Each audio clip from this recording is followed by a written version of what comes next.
Okay, zoning board, we are live. We are recording. Phone lines will remain off. Go for it. Thank you, Matt, and welcome to the Town of East Hampton Zoning Board of Appeals work session for April 9th, 2024. We have some administrative applications this evening.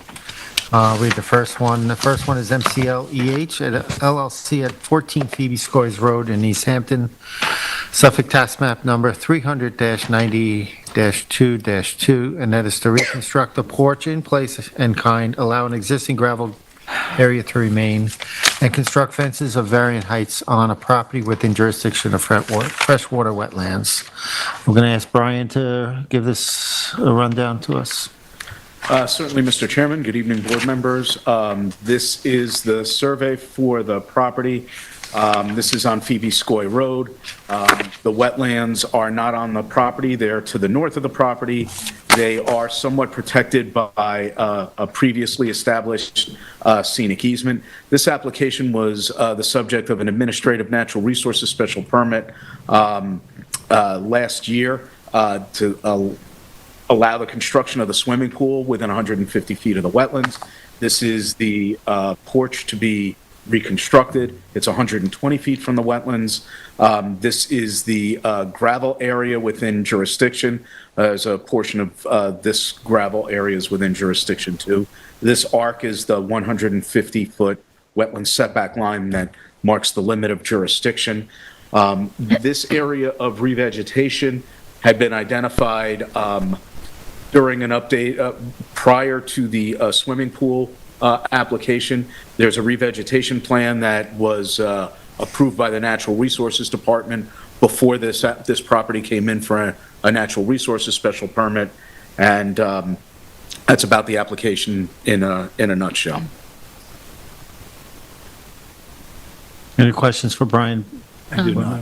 Anybody have a problem? Can you just say just how big the property is and how big the gravel area is? Good. Roughly. Or did you say 120 feet? Sorry.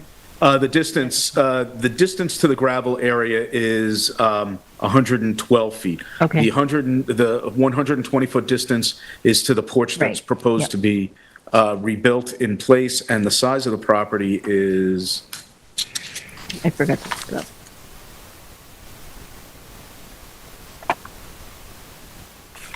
What's the total? The total lot area of the property, the lot area of the property is 46,251 square feet. Thank you. I don't have a problem with this. Anybody else? I do not. I do not. Thank you. Therefore, I'll make a motion in the application of MCLEH LLC, 14 Phoebe Scoys Road, East Hampton, Suffolk Tax Map number 300-90-2-2 to allow the application to proceed administratively. Second. Concur. I concur. Concur. Thank you.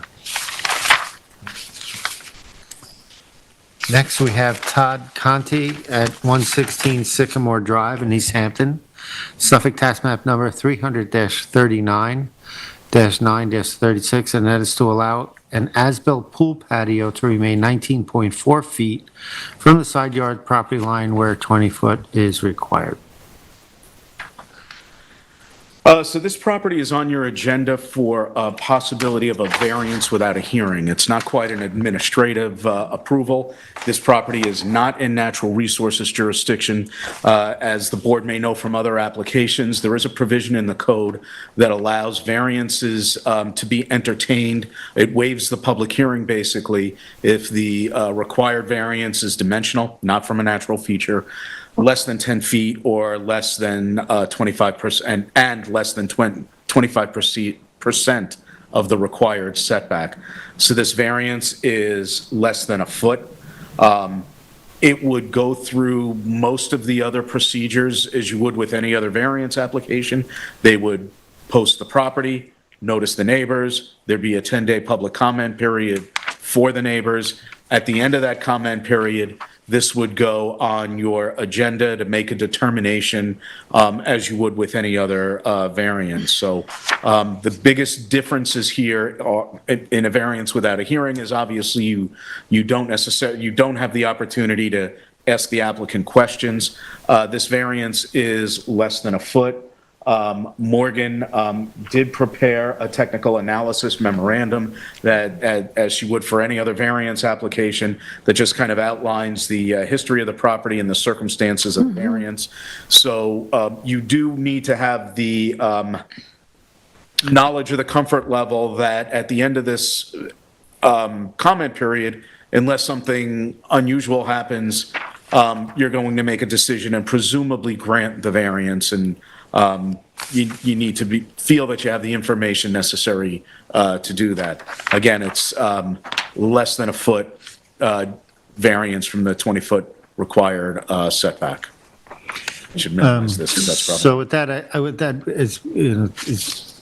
it's also 2 inches beyond the relief, like the 6-inch Builders area. builder's error type of thing that the building department does. I'm fine with this going, Me too. hearing, variance without a hearing, so I'm fine with Could you it. just point out the spot? Sure, this is where the setback is 19.3 feet, where 20 is required. As the chairman pointed out up here, it's 19.7. If the whole thing came out 19.7, the building department, I believe, could have given them, the 6-inch The grace- margin of the error, the grace. grace, thank you. Yeah. Okay. All right. And you said it'll be posted and the neighbors will also receive notification, or it's just? Just like any other variance application, Yeah, I correct. know, just double It'll check. come out in the paper. Yep. It'll be posted on the property, and the neighbors will get the certified mailing as they would as if this were going to be held in the meeting room here. Therefore, I make a motion in the application of Todd Conti at 116 Sycamore Drive, East Hampton, Suffolk Tax Map Number 300-39-9-32-6, to allow the application to proceed as a variance without a hearing. Second. Concur. I concur. Thank you.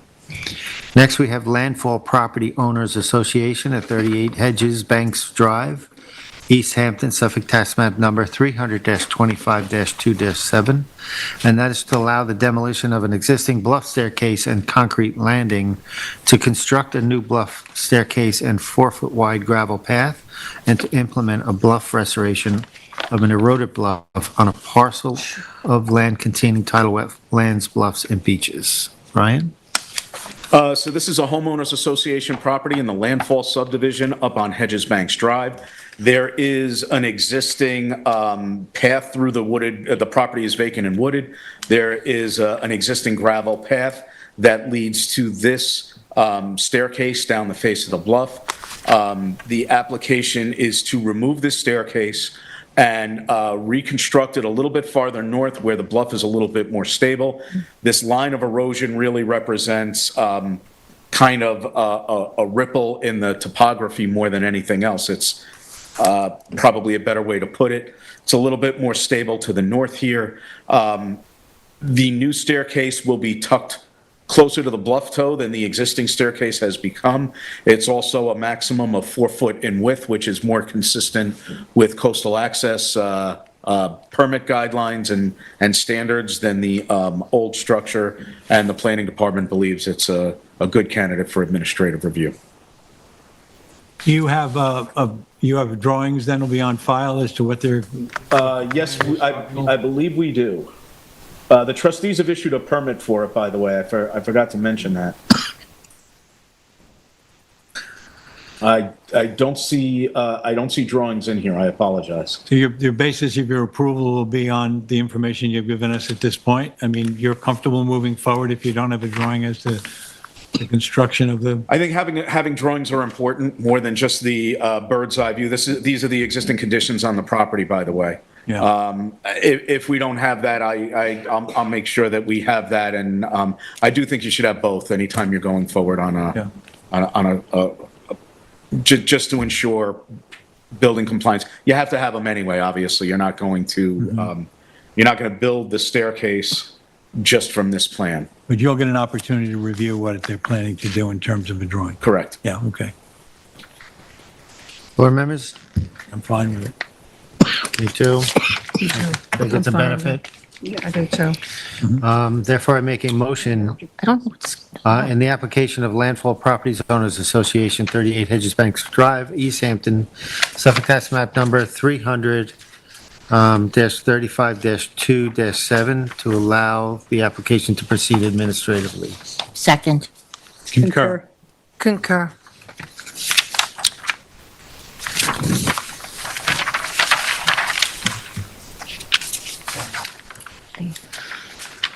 Mr. Chairman, do we want to consider letting Gardner's Island move up in the schedule for Brian's sake, or is he here already?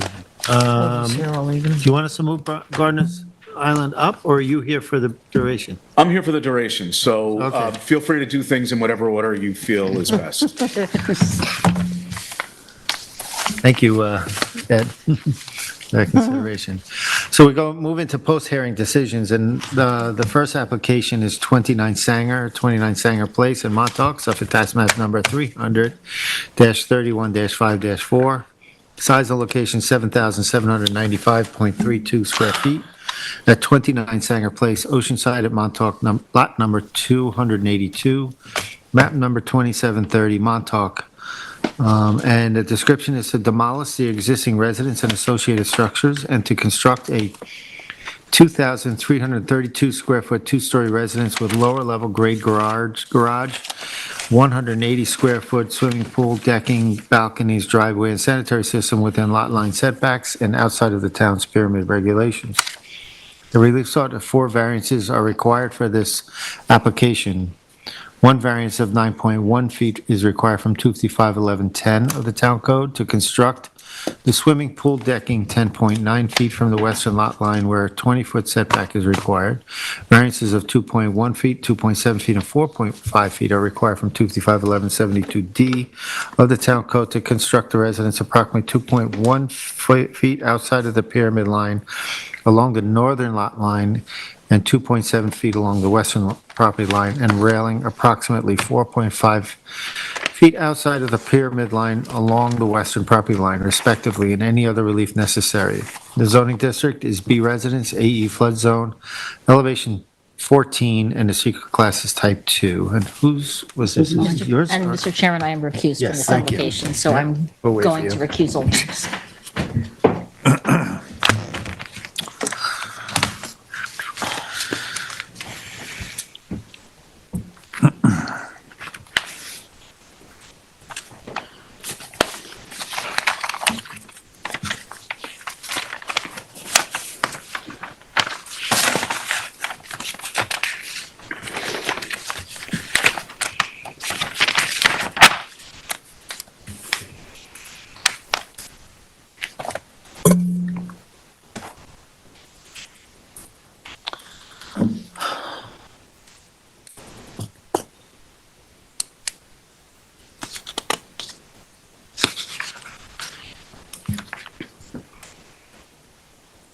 So, okay, we can start.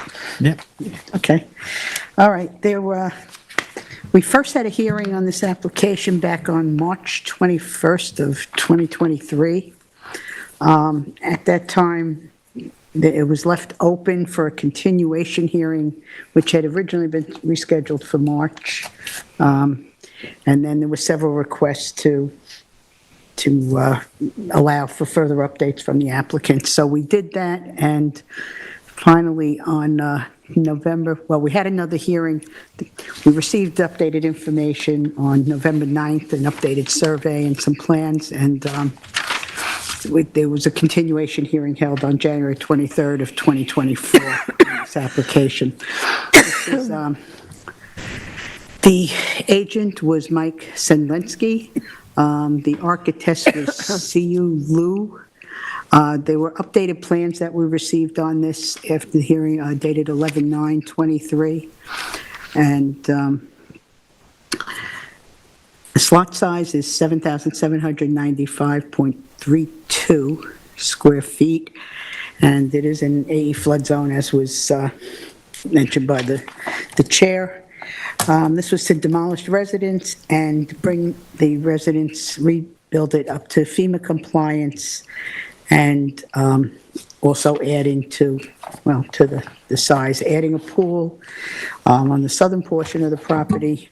And originally, there were a lot of variances required, but with the rehearing and the updated information, it came down to the 4 that the chair had mentioned. There was a lot of neighborhood letters and testimony that came in from various neighbors, all of which, I'm not going to name them all, there were too many. None were in favor of the application, but there was some confusion and people thinking there was an NRSP required for this application, which is not true. That wasn't what it was for. Anyway, so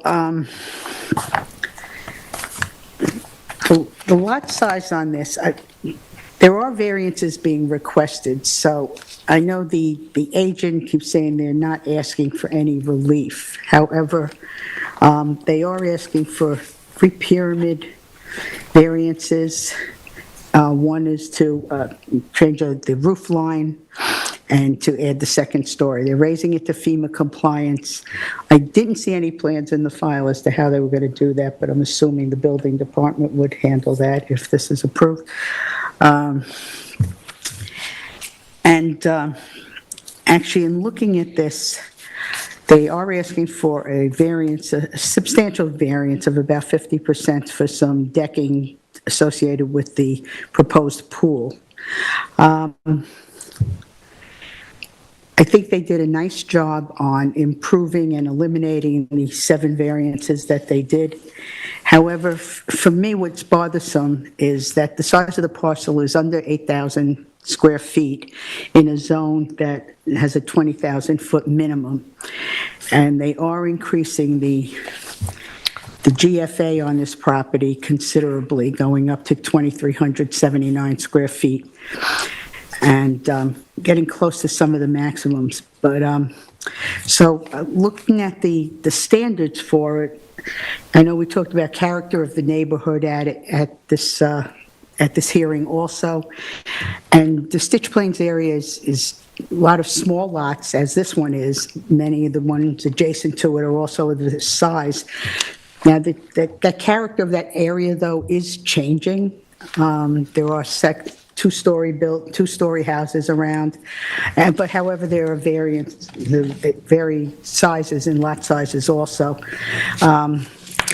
The agent, Mr. Sedlensky, kept pointing out, that there are second two-story houses in the area and that this house would be in keeping with the character of the neighborhood. And I don't agree with that.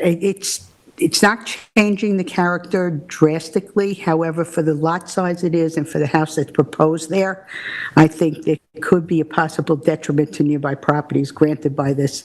Particularly the lot, there's an unimproved lot immediately to the west of it, which would be impacted by the pyramid and which would have its own pyramid issues if and when the owner of that lot decides to build. So I'm iffy on that. The benefits sought by the applicant be achieved by some other method feasible for the applicant to pursue other than an area variance. I think, for me, I think he could have redesign this project and be able to lift the house to FEMA compliance and also increase somewhat in the size of the house. But I think on this lot, with what they're asking for, I think the applicant needs to decide whether, what's most important to him. Is it the larger house, a pool and deck?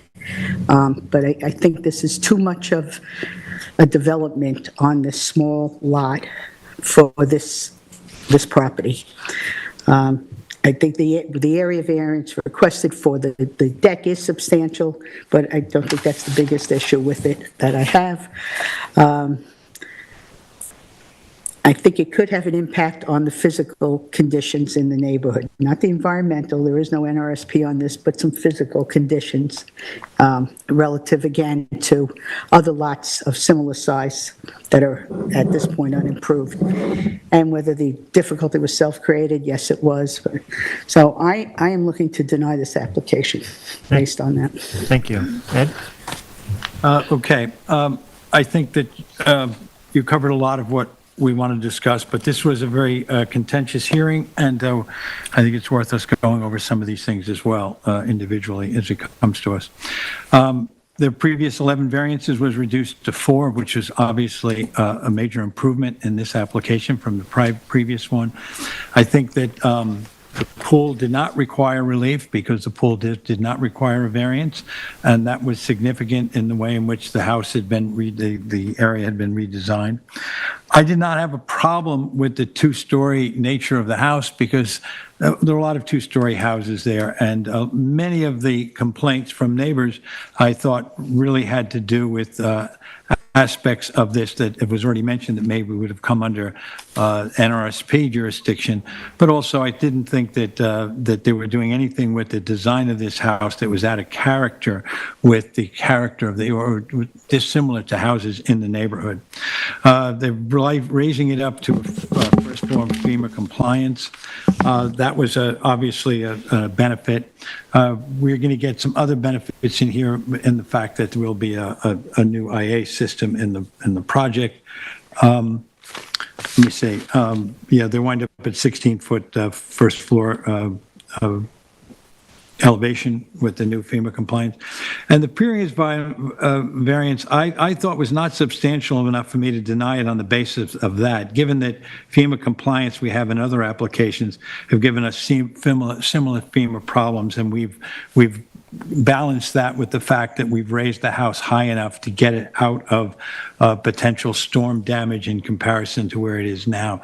So I thought most of what was here that was discussed, the deck did not bother me, particularly their argument that they had to have a way to connect the deck to the pool and the backs and forths on it. I think that from the first application to the second one, there was a significant improvement in approach. And I think I congratulate him for doing that amount of work. However, I do have the same problem that Member Berger has, and that is that it's a 2,332 square foot house on a 7,772 foot lot. That's where I have a problem. I went to the, we have some guidance in a ZBA handbook, and under the essential character of the neighborhood, it says that we should be careful that the requested use variance, if granted, will not alter the essential character of the neighborhood. And then beyond that, under undesirable changes to the neighborhood, I considered this quote: "The board must consider whether the dimensional alteration being proposed will result in a structure or a configuration that will be out of place in the neighborhood." I think that the effort that's been made here is a good one. I think that there was a concerted effort on the part of the applicant and their advisors to come up with something that did not call for as many variances as had been before, and I think ones that were all, in my mind, reasonable. But I do get hung up on the idea that not that they can't have a house that size in that area, but a house that size on that lot starts to change the character of that neighborhood in a way that other constrained lots will be looking for houses that are 23 and 2,500 square feet.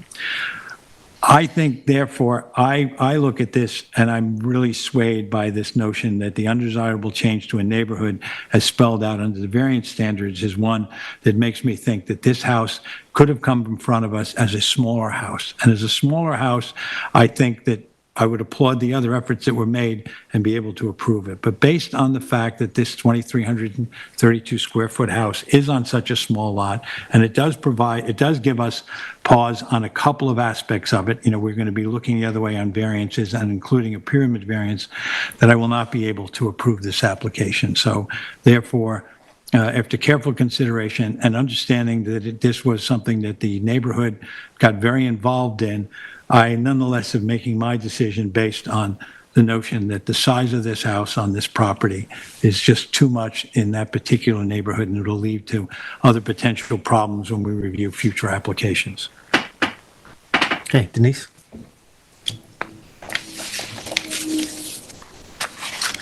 I did not have a problem with this two-story residence in this neighborhood.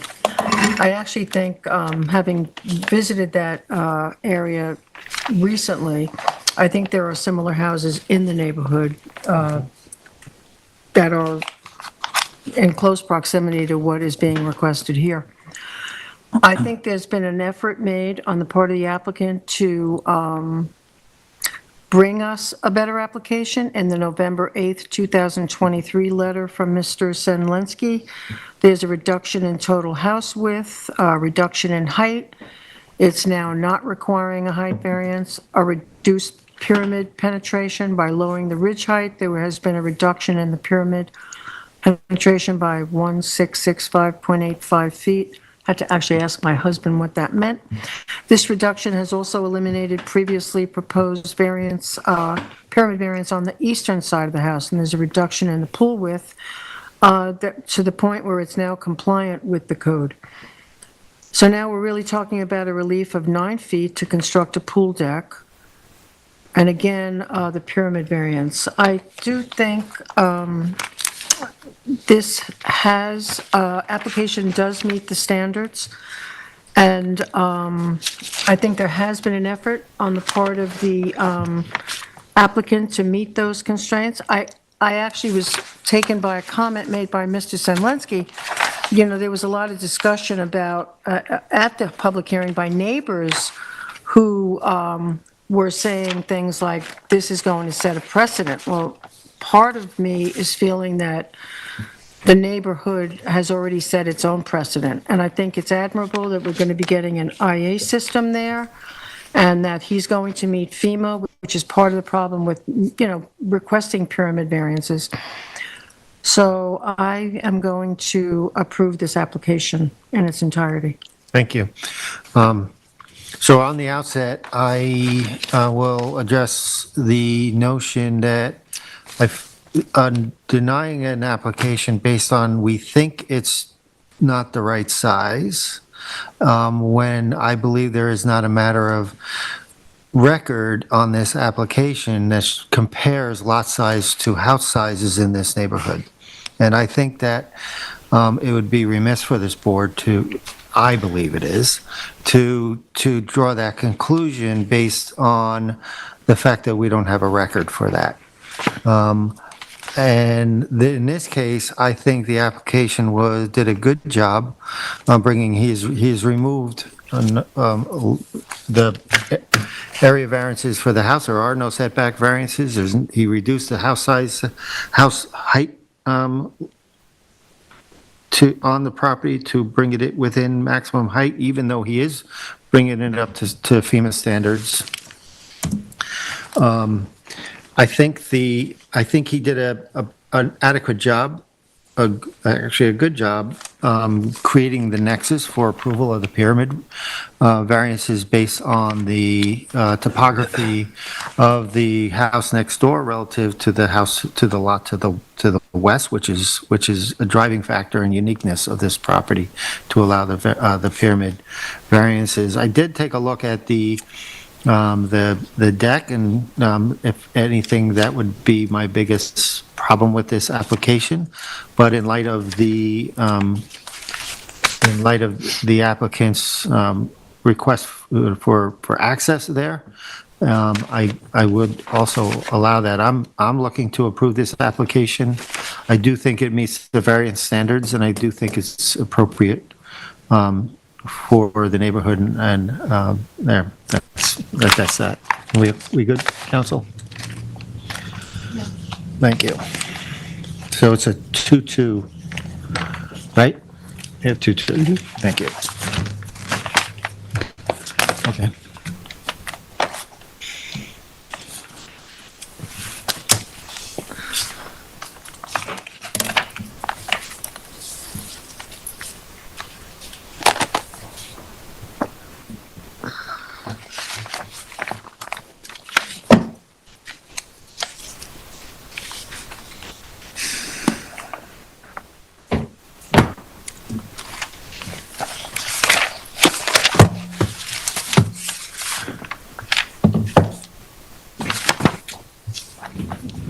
Okay, welcome back, Jane. Thank you. Next, we have Todd St. John and Stella Bugby at 18 Shorewood Road in East Hampton. Suffolk tax number 300-92-7-5.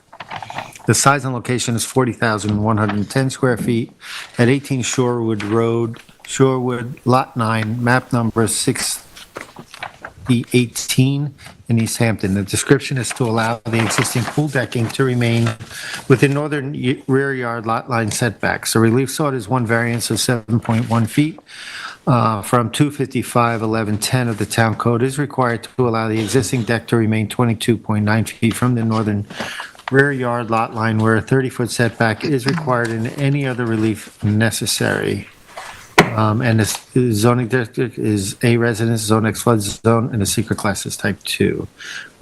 This was in my jurisdiction, so let me go.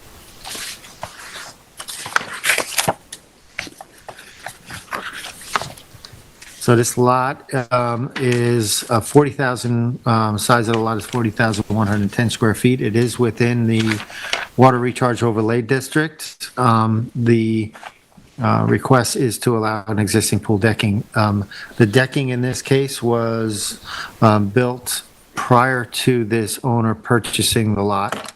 I think he bought it in 2017. And the records show that the deck expansion was expanded prior to his, so he's coming to us to legalize the deck. The request, the variance request is 7.1 feet from the required 30-foot rear yard setback.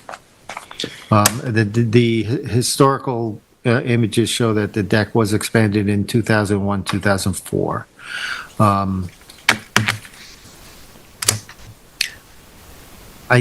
If you take a look and if you remember this property, this is a heavily wooded property, especially to the affected property line. The house is quite a bit in the distance. The house is heavily screened, wooded. The house is slightly skewed to the property line, so the deck in question is, the deck variance in question is a corner of the deck, not the entire deck. So I look at the variance standards, and I believe that this, based on the heavily screening here, that it does meet the standards, granting the relief necessary. And so I said there's a benefit of the applicant from part of the area variance outweigh the detriment, which grant of variance will cause the general health, safety, and welfare of the neighborhood. And I do believe that it does in this case, and based on the fact that the neighboring properties in this area is very heavily wooded, I don't think it will affect the neighborhood. Is the area variance to be granted the minimum variance necessary? It is. In this case, it's already been built. Obviously, the deck can be cut back if we were to deny it. But in this case, I think that would be a hardship. I do not believe this was self-created by the owner, although self-creating is somewhat ambiguous. Sometimes, he bought the lot, and it was still within. So I don't think that's a heavy weight here. As the applicant has shown that the benefit accruing to him from grant of the requested variance outweighs any harm which will be caused to the neighborhood or the town. And I think he has shown that. I think this variance, once again, for the reasons that this is a very wooded property, it is in compliance with the water recharge overlay district. The clearing still comes into compliance, so it does not encroach on that. So I think it is a minimum variance, and therefore I'll approve this application. Let's go next. I'll go Denise? next, sure. I agree with Chairman Deline. I think this is a pretty straightforward variance request. It's just within the zone that does require a 30-foot setback. I don't think there'll be a change to the character of the neighborhood. It is, as already stated, heavily wooded. There are very large trees, and it's very well vegetated. To the east, I believe there's a reserve area. The neighbor most affected does not have a problem with this application. I believe my notes read that a cost estimate was submitted that the removal of the deck, the removal would be 15,000. $15,000. So that's a pretty substantial amount for a minor variance. So I do believe that this does meet, it's not self-created, I do believe this does meet the standard for a grant of a variance, and I'm approving the application. Thank you. Ed? Yeah, I think it's, as you say, the Vice Chair says, it's a fairly straightforward application. I think a couple of factors are important and has already been mentioned, and that is that at 40,000 feet, it requires a 30-foot setback of this lot, this lot is just slightly over 40,000. If it had been just a little under, was pointed out by Tyler at the hearing, of course, it would be a 20-foot setback. That's not enough to grant an approval based on it, but it is a factor. I do think that it's heavily wooded, that the neighbors don't really have a particular problem. And when you look at the survey, you see that two things are going on. The deck is angled one way, as is the property line, and because of that, there's this crash. It's not the entire length of the deck that's 7 foot at the one point. As you could proceed on down, it eventually is out of jurisdiction. So I don't think that this is one where we're causing any harm to a neighbor. I think the fact that you were talking about that it's still well vegetated, it's well within its limits, and I think it was one that we should, I'm willing to actively approve. I approve this application. Thank you. Okay, my turn. You pretty much said everything I was going to say. And my first thought was, why can't you cut off a couple of feet of your deck? But as the Heather Wright, the agent, said, it's the 15,000 was a factor on removing it. Plus, it's in the low end of the pool where the steps go down into the pool, and cutting it back wouldn't leave enough room to walk around and even get into the pool. So I too think it meets all the variance standards, and looking to approve this, and my fellow board members. Thank you.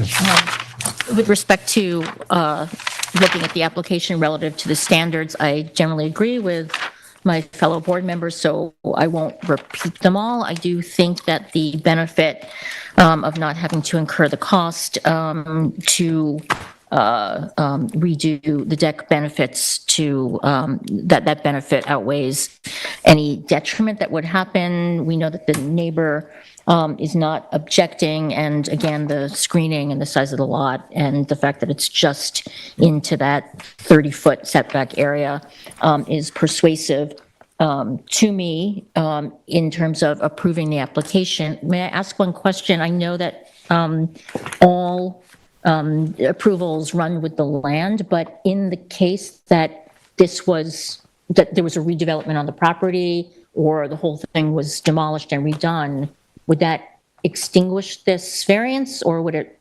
Well, if the general notion is that if it is a full redevelopment of the property, you have to come into Start again. new compliance. You That's what I thought. have to come into full compliance. And, as much as it would have been nice to know that property owners have an updated C of O before they buy, our town code has not required that going forward. I think that's going to change, but I agree with my board members, and I am approving the application. Thank you. Okay, council. Next, we have Brett Lascalzo at 149 Mulford Lane in Amagansett, Suffolk, tax map number 300-84-2-7. Size and location is 6,629 square feet at 149 Mulford Lane in Amagansett, 300-84-2-7. The description is to construct a 160 square foot of first-story additions, an outdoor shower to a one-story residence. First-story residence and outdoor shower to a one-story residence. Reconstruct an existing deck, raise the first floor elevation by 5 feet, and install a new helical pile foundation on a parcel of land containing wetlands, duneland, and beach vegetation. The relief sought is a natural resources special permit pursuant to 255-420 and variances from 255-430, minimum wetland setbacks, 255-1172D, relative height restriction of the town code, and any other relief necessary. The variances of 51.3 feet and 31.5 feet are required to allow the closest of the additions and the outdoor shower to be located 48.7 feet and 68.5 feet respectively from the wetlands where a 100-foot setback is required, and to allow land clearing to remain within 3 feet of wetlands where 50-foot setback is required. 3 variances are required to allow the residents to extend 9.5 feet, 10.5 feet, and 3.5 feet beyond the relative height pyramid restriction along the southern, northern, and eastern lot lines respectively. The zoning district is A residence, 8E flood zone, elevation 10, and the secret class is type 2. And this is in member Mearing's Yeah. jurisdiction. The public hearing on this application actually took place in 2 sessions. The first public hearing was on November 8th, 2023, and at the time, the board asked for clarification on the septic system alternatives, revegetation, and recontouring of the property, and at a construction protocol, and the applicant and the board at that time agreed to keep the record open and for a continuation of the public hearing. That continuation of the public hearing took place on March 5th, 2024, after which the hearing, the record was closed. Representing the applicant was Deborah Choron of Matthews, Kirk, Cooley, and Choron. Also appearing and speaking specifically with respect to the IA system design was David Rhodes of TF Engineering, and he, before the continuation, submitted an analysis of 5 other septic positions and design options beyond what had already been proposed in the pending application, and that was laid out in a memo dated February 27th. Paul Delandro also participated in the hearing of Delandro Engineering. He submitted the construction protocol. Member Johan, during the continuation, pointed out 4 areas of consideration that needed further delineation, exploration, and Ms. Sharon was amenable, appeared to understand those suggested amplifications. And then lastly, a memo and a rough sketch of about 2,000 square feet of revegetation was submitted from North Bar Property Management dated February 15th. And we note that this revegetation, I note this revegetation did not address the planning department's stated need to restore the contours and prior topography in a way to help restore the wetland's ability to attenuate flooding, though in response to board members' questions, the applicant agent said they would consider it. Okay, just a few refresher on some of the data points. This project application originated in 2018. At the time, according to the narrative, and that proposal was for raising the house to meet FEMA and some very small minimal additions to the house. At the time, the planning department asked the applicant to consider the septic upgrade, which they did, and then they came back with a revised application which had 160 square feet of additional GFA, which included an additional bedroom. And then the existing house to be modified is currently 707 square feet with 2 bedrooms, and the proposed GFA is a 23, incremental GFA is 23% more, brings it to 867.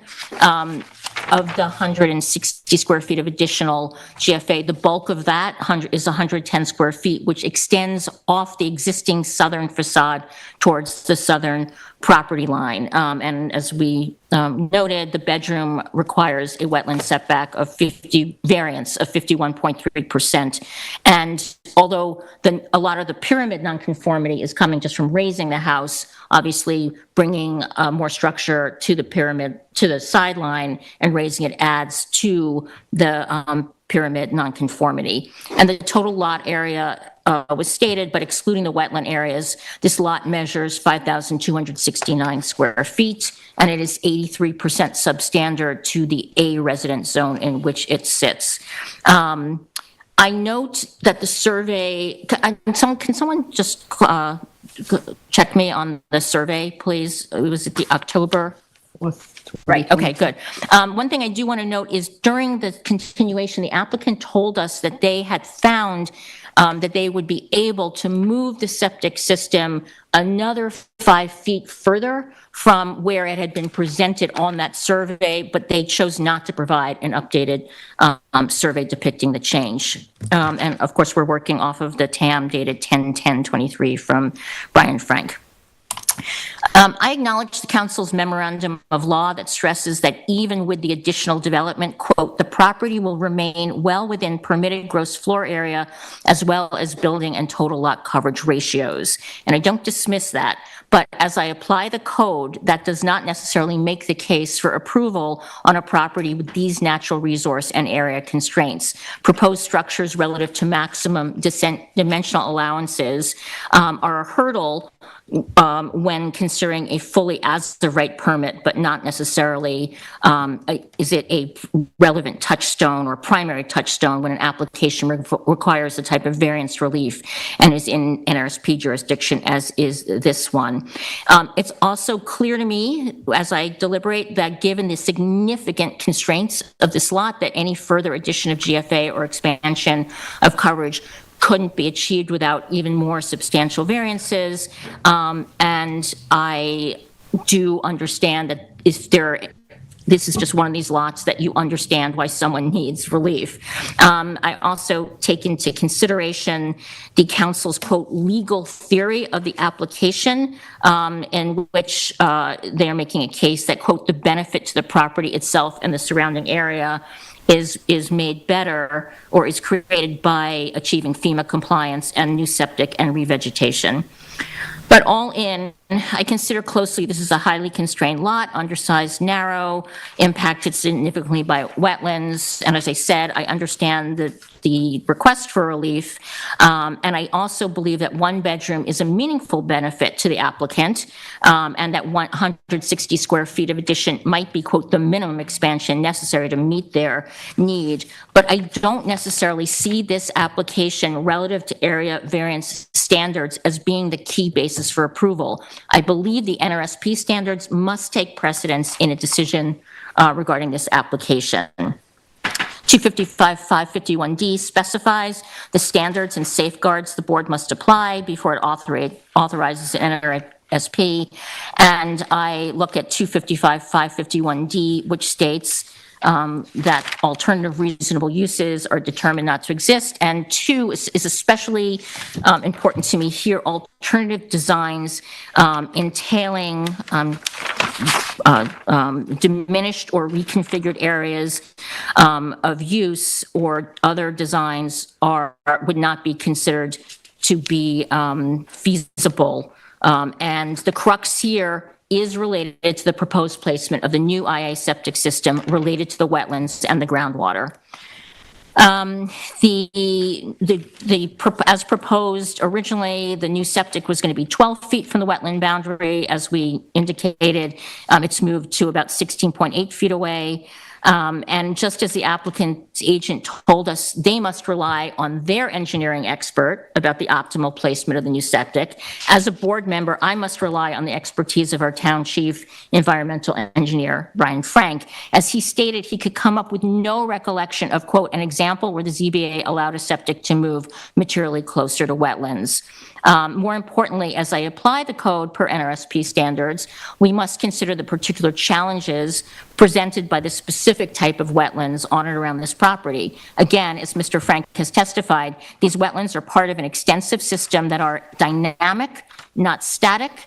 Currently, and even more likely in the future, based on erosion rates, will be inundated by overwash from Napeague Bay. Therefore, in my decision, I must take account that the overwash issue is already apparent and observed, and I also must take into account relative to the NRSP code, as well as the town's CARP, that groundwater is rising and is likely to continue to do so. I remind, again, from the record, the system as currently designed is starting off at a minimum of 2 feet above groundwater. Therefore, groundwater rise inundation could likely reduce the effectiveness of the septic over time and could create a risk of degradation and pollution to the wetlands in perhaps not so distant future. Therefore, I cannot ignore the risk that per 255-412 that a natural resource feature or system, designated in 255-412 could be diminished, polluted, degraded, or placed in peril. So it's clear that positioning the septic on either the southern or the eastern part of the lot improves the distance to the wetlands and lessens the vulnerability, which returns me to 255-551D, where alternative designs considered were they considered and presented. The document I appreciate that document that was submitted to us with the 5 different variations of the septic system that all showed those to be perhaps not feasible or not doable. However, there was one alternative that was not looked at as an option, and that was repositioning the bedroom away from the south side of the house and moving it to the western backside as an option. I can't play expert or say definitively that the portion of the new septic system couldn't be accommodated between the existing south side of the house and the southern property line, but the applicant, it seems, declined to consider that scenario, even though the board, on the record, in both parts of the public hearing, suggested that or other house design scenarios should be pursued. And just to wrap up, I want to make clear my understanding at the March 5th hearing continuation. Brian Frank had said to one of those options in the that presentation that was made, that the option of moving the house, the entire house, back to within 8 feet or even into the wetlands was not a viable option. However, nowhere did he assert that perhaps a modest rear addition requiring greater wetland setback than what is currently proposed, he did not assert that was not viable or should be firmly opposed. So all in, I understand that shifting GFA expansion perhaps to the western or rear side of the house might create needs for greater wetland setback relief or pyramid for that structure if it were put on the second story, but those variances might have been considered less of a risk to the wetlands than the current proposal for the septic, just less than 17 feet from the wetland.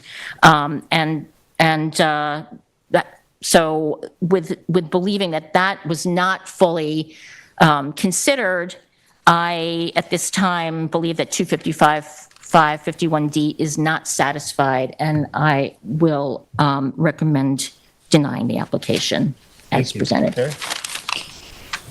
Denying the whole thing. The Well, application as a whole, I'm right? sorry. Yeah. So I know there's going to be issues of, You're going to raise the, oh, in terms you mean, of raising the house. do we have the option of In this splitting case, that up? you gotta be careful there, but, Can I hear what the other board members say first? Okay. So, Yeah. okay. Okay. Well, thank you for all that. you can say it, I'm not. yeah, I'm not necessarily saying a FEMA raise is out of the question, but I thought I had to look at the whole application, including the septic right now. So, Well, that is one of the Yeah. requests, so Yeah, yeah. you did good. the FEMA raise is still there, right? Yes. Yeah, okay. Right. All right. Okay. I struggled with this one. However, I'm in agreement with Member Meering on a lot of things, and she did a very detailed explanation as always. Many of the points she brought out as far as the, the septic, I too, in favoring our environmental analyst's opinion in the TAM over the sanitary, I think that was David Rhodes? David Rhodes. Yeah, David Rhodes, who presented the sanitary options. And I cut right to it. My feeling on this ultimately is a couple of things. One relates to the wetlands that are in the back and the clearing and the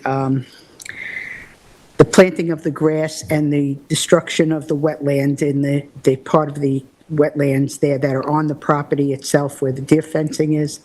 And the applicant and the agent did not, they presented a revegetation plan, which comment by Brian Frank was inadequate for that location in the type of species of plants.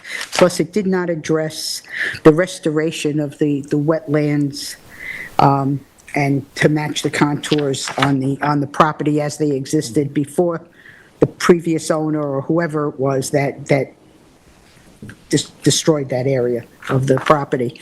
As for the addition of the house, it's 100 some odd square feet. It's not a lot, but again, there was discussion that if that addition were not being proposed on this application, it might present a better spot for the sanitary system to go on that south side of the house.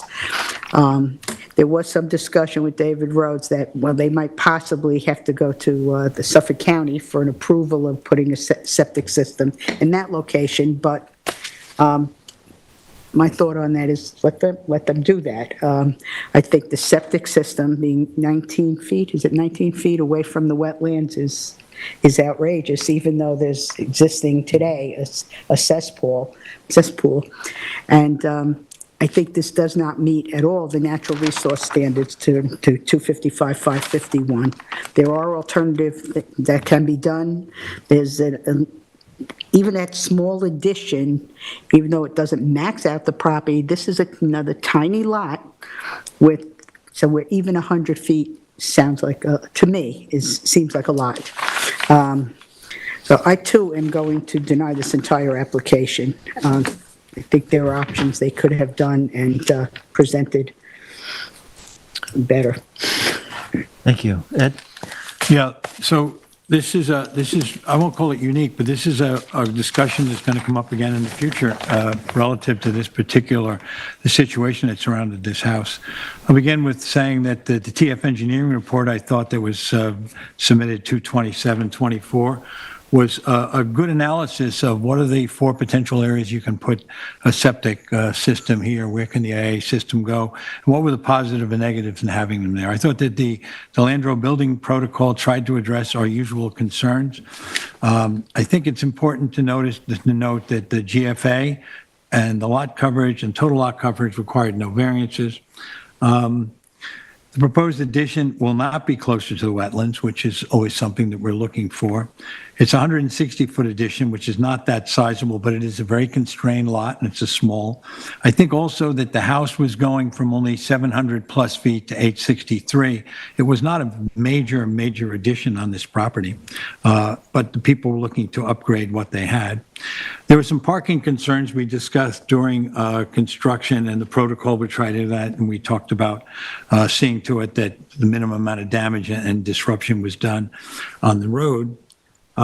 They described to us the cribbing that would allow the helical pilings to be driven, and that was a positive in my mind to know that the way in which it would be done would be not be particularly disturbing to the neighbors. There were no debris was going to be stacked to the west, and obviously we'd have a fence there, a project limiting fence. The breakaway walls from below and the storage of materials would not be to the south. We also questioned where would you store them? They'd have to come in on a regular basis. These are all questions we have to ask about a project like this in a sensitive area. The pyramid concerns really tied to raising the house to FEMA compliance. We regularly now are having to approve pyramid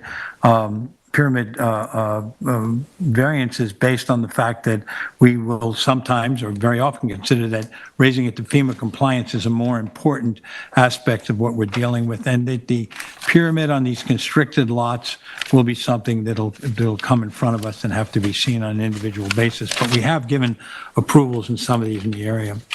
The dune area behind that was disturbed, the applicant did say they were open to restoration. Brian Frank pointed out that as was mentioned by Member Berger, that the revegetation plan we'd gotten was inadequate and did not address that, but we could certainly make that some sort of a condition in the future. Does the new work in the end benefit the environment or do damage to the environment? Do we want to see the house move closer to the wetlands to accommodate a septic system in front of the house? The answer to that is basically no. We don't want to move houses closer to wetlands. So now we start to get into the problem of the septic system. If the house is not to be moved closer off the road and closer to the wetlands, then what are the options for us to set this septic system so that they can do a new IA system, but not move the house closer, and also make it in some way acceptable for us, if we want to move forward. Let me just see here. They did make an effort, it was mentioned, to move the septic a little further away, and I think David Rose spent some time telling us exactly what the problems were here. All the options were problematic. We could find something wrong with almost anything. Certainly if it was in front, moving the house was one. It was pointed out that the new system would cut down on nitrogen going in by a dramatic amount compared to what is there now, which is just a cesspool. So we know what cesspools do. It just dumps waste in the ground, which immediately leaches back out into the environment. Certainly, new septics are important for us in anything like this. And the fact that this whole pressurized drainage field would lower nitrogen further than what we had was important. But when we started talking about some other aspects of it basically, this whole project for me comes back to discussion of the sanitary system. The variances that are needed in some of these others were caused, one, by FEMA, and in most cases, I went through them, and I don't have to redo them now, they've been discussed. I don't have a problem with it. I think that if you take this parcel and you want to improve it, I think that the applicant did a responsible job of bringing the kinds of people to bear who could help plan this out as best as possible. When all of that is done, said and done, and I can compliment on that, we come back to the septic system. The septic system here is one that, what are we looking to approve? What are we looking here to happen?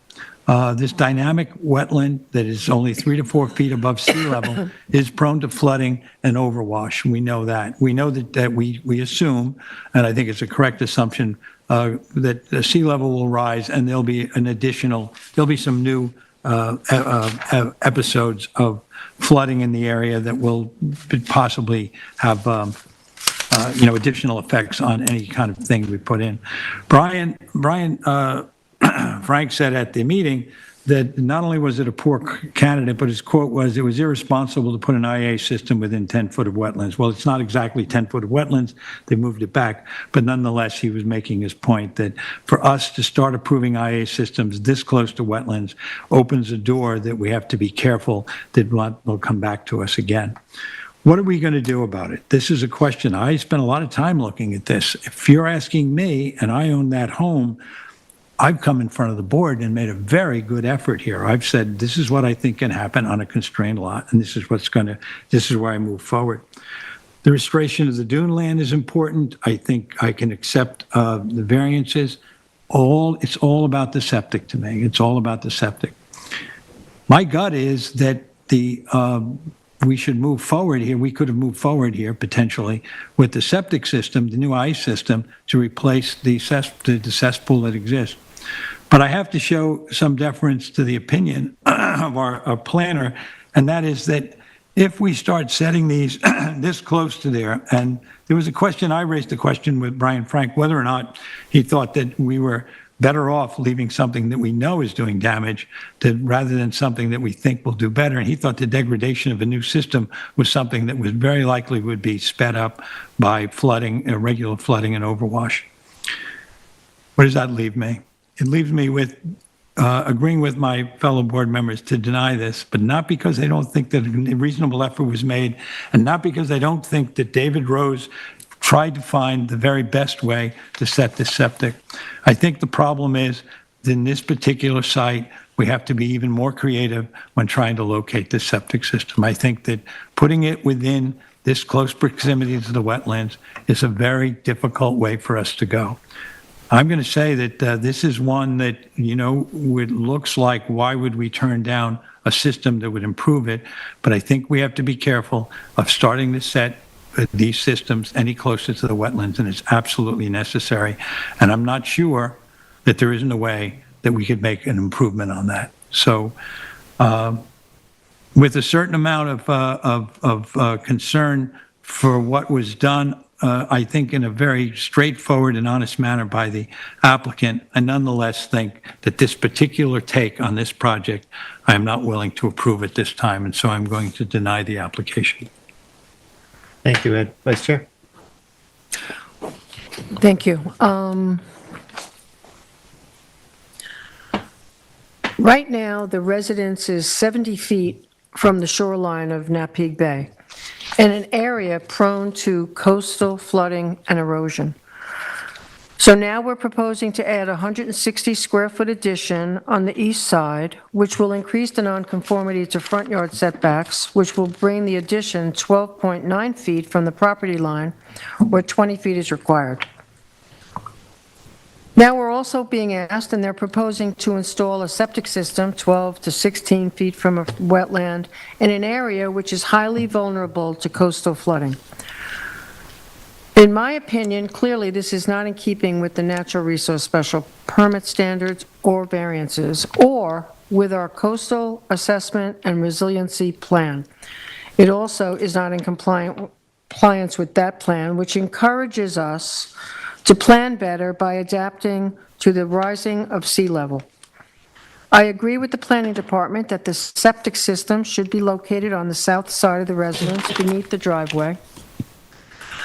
Also, during the discussion about the septic upgrade, there was no discussion about that does not allow for any proper restoration of the wetlands in the event that there was environmental damage, which I don't believe it would be in keeping with the NRSP standards.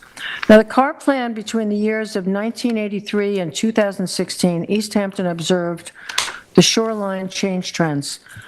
And CARP designates this area to be a high risk for beach erosion, increased flood risk, direct damage to oceanfront structures, and loss of private and public lands. The Lazy Point Napeague area is at primary risk for flood damage, and the shoreline erosion is currently affecting 50% of our town's shorelines, including the beaches, bluffs, and dunes. It is threatening natural resources, private property, commercial, retail, and resort structures, and loss of land. Sea level rise is predicted to significantly increase the rate of shoreline erosion, impacting 100% of the town's shoreline, with the potential to fundamentally threaten the long-term sustainability of certain areas within the town. And again, this residence is 70 feet from the shoreline of Napeague Bay. So for the purposes of my decision, I think it's in keeping with the code to have the house raised to meet FEMA. Any variances that are required, I'm in favor of. I really am only in favor of a septic system that would be, that was recommended by the planning department, so I'm denying the one that they're recommending. I'm denying the addition since I think this site is at saturation point in terms of use and the connection to damaging natural features. I do feel the addition variances are substantial and not the minimum necessary. I think it will change the character of the neighborhood. I do not feel the septic system location by the applicant is in keeping with NRSP standards outlined in 255-540 and 255-550. The project fails to protect the natural resources of the property, specifically wetlands and beach vegetation. Also, in terms of the septic system location proposed, by the applicant, they do not meet NRSP standards that the indiscriminate removal of protected natural feature, in this case beach vegetation, and partial filling of wetlands fails to satisfy 255-551. And I will, however, as I already stated, which wouldn't be a part of my decision, but the only septic system location I would have approved is the one designated by the planning department. I also think alternatives should have to be explored as outlined in 255-551D, which requires alternative reasonable uses of the property are determined not to exist, that has not been determined, and alternative designs entailing smaller structures, a reduced yard or other setbacks, or diminished or reconfigured area of use are determined not to be effective in preventing loss. So for these reasons, I am really only approving the raising of the structure to meet FEMA. Okay. I think, I don't know, can I? I Or kind of if I like, can't do that, I'm no, I denying. just think there's a material, let me go through my thing, and then maybe we should have that. Yeah, okay, let's talk about Have a this. discussion on the pyramid thing. That's why I kind of said that before. Yeah. I think we should. I we should mean, discuss is it that. So, one or the other, or I don't know? Do your thing. And then I agree with my other board members with the denial of this application. I think it fails, and I think it fails pretty strongly to meet the conditions of natural resources on this particular property. It is a highly constrained, highly sensitive property. I think in 255-551D, it fails to look at those alternatives reasonably. And it comes down from the hearing for me for this. There was a lot of discussion in the hearing of the alternative looks of the septic system and the alternative places where you can move the house back, move the house thing. All those alternatives that were speaks to me that this property is not, it does not allow itself for any expansion of any kind. And I have kind of a strong feeling on that because it's such a highly constrained lot. Yeah. I think that looking at the alternative, I agree with Member Meering, and looking at the alternatives without reducing the adds on the house, the additions and stuff like that, I just don't think they looked at all the alternatives. And I think that this lot does not lend itself for expansion. I also think they failed in, in addressing the wetlands that were filled. I don't think leaving that open was an option. This is a serious infraction on this property. I think they should have looked at that seriously. No restoration, right. And I think they did not address the deck that was illegally expanded either. I don't feel they adequately addressed that. Right, so with that, I don't think they met the Natural Resources Special Permit standards for this particular property. Dynamic wetlands also speaks for, it's one thing that they can, that I think she did try to address the septic system location where they were proposing it is if there's nothing happening and the septic system fails, it's gonna go there anyway. But I agree with Member Johan that says it's not this board that's gonna make a decision to allow a septic system be that close to the wetlands. So looking to deny this. Good? Thank you. Pyramid. Let's talk about the pyramid. Yeah. I think How do that For the raise. it's my feeling, it's my opinion, the magnitude of the failure of this application does not warrant a partial approval on a pyramid. Let them come back to us with another application. I think they did not meet it in any way. So as a board, though, are we, I think we deny my feeling is to We have deny. to deny the whole thing. I don't know how we would piece I part don't know that. how you would, I don't know. That's why I'm glad we're talking about this, I mean, the because pyramid, can we ask just council say for an opinion no on this, to the, raising of it to meet FEMA?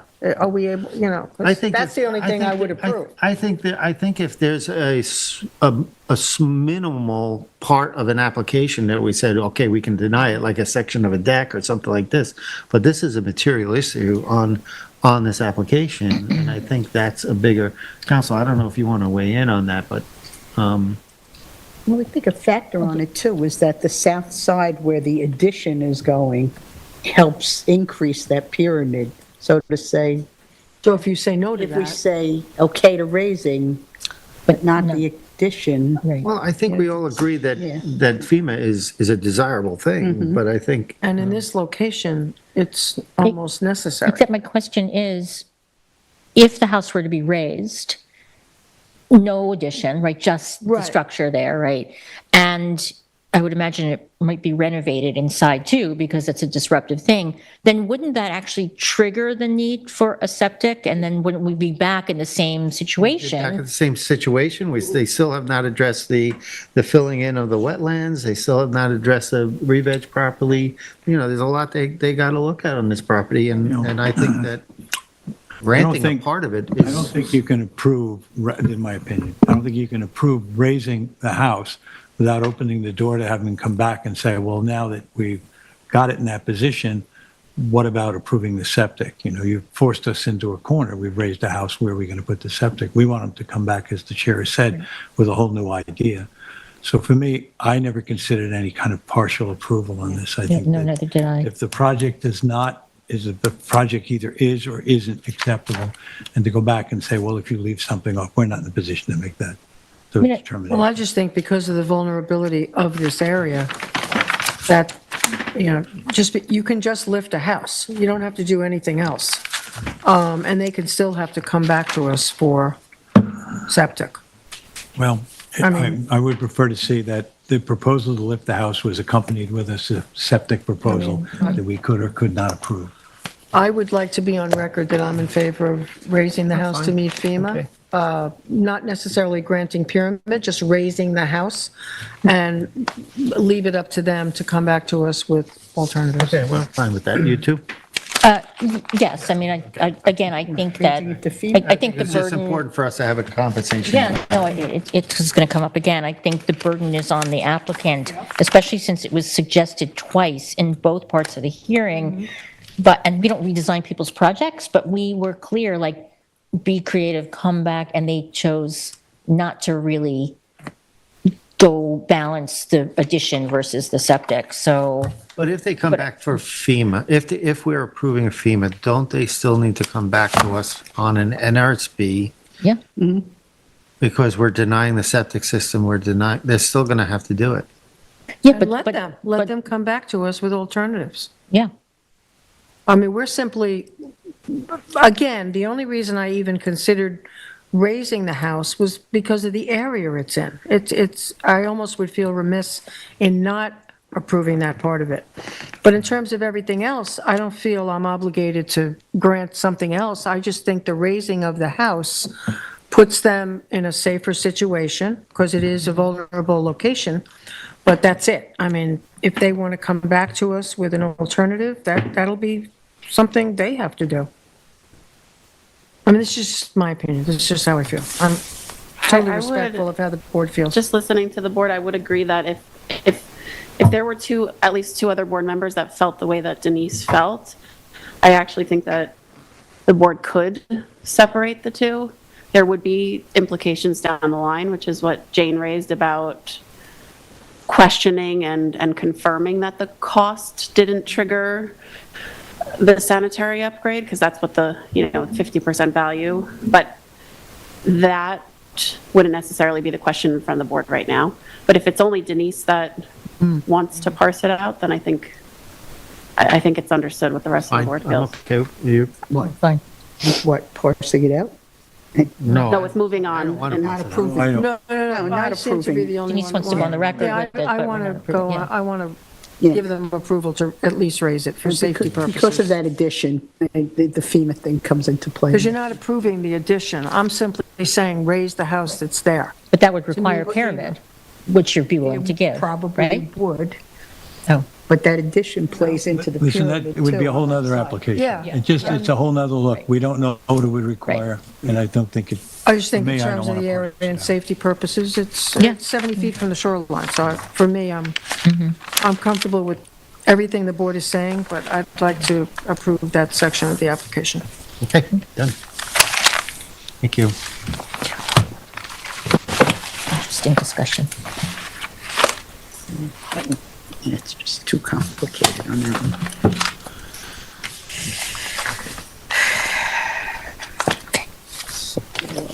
Okay, that brings us to other decisions. We have 60 Squaw Road LLC at 60 Squaw Road, Spring, Suffolk, tax map number 300-75-1-9. The discussion of the fence prior to final determination, the fence location, is that right? Yeah, so Yeah, they want to walkway. they want to ask for a relief around the pool deck. Brian, you want to just fill us in on this? Sure. So in the board's determination required a fence that's located closer to the wetlands to be located roughly in the area shown in the sketch here that would bring the section of the pool adjacent to the deck. The applicant has asked before you finalize your determination if you would consider allowing a 4-foot separation between the fence and the edge of the deck.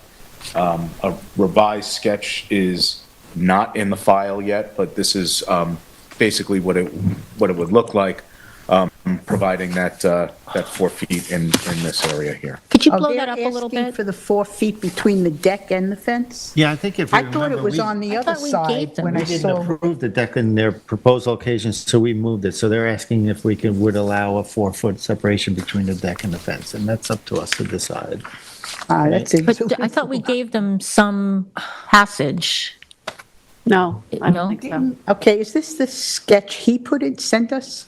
No, I can No, bring this that up is- if you like. I do have that here. Yeah, why don't we look at that? too?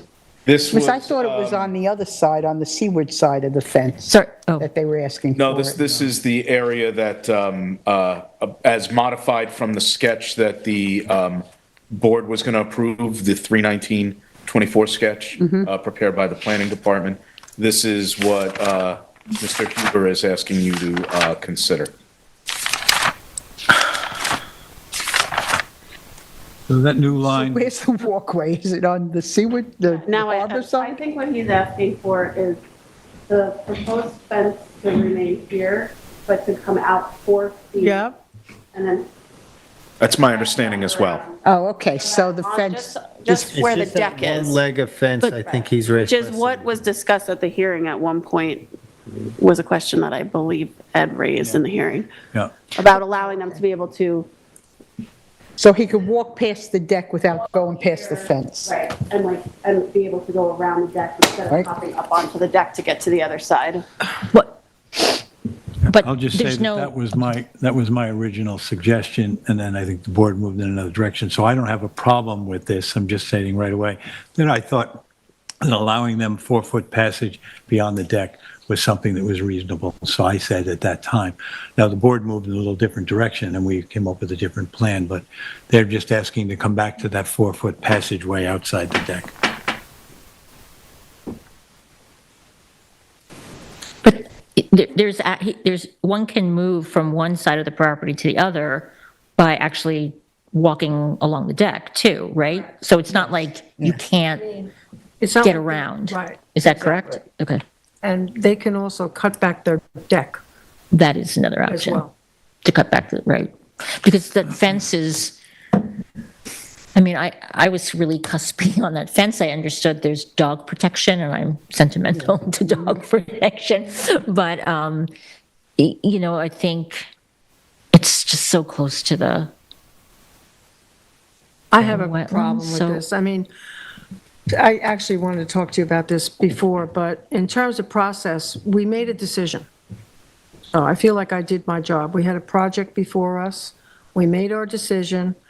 I think it's a slippery slope to, you know, then people come back and say, oh, what if we did this when it wasn't noticed? And I just think that I've already made a decision. I'm really not in favor of, at this point, making changes to that. He can submit a modification after he gets our resolution.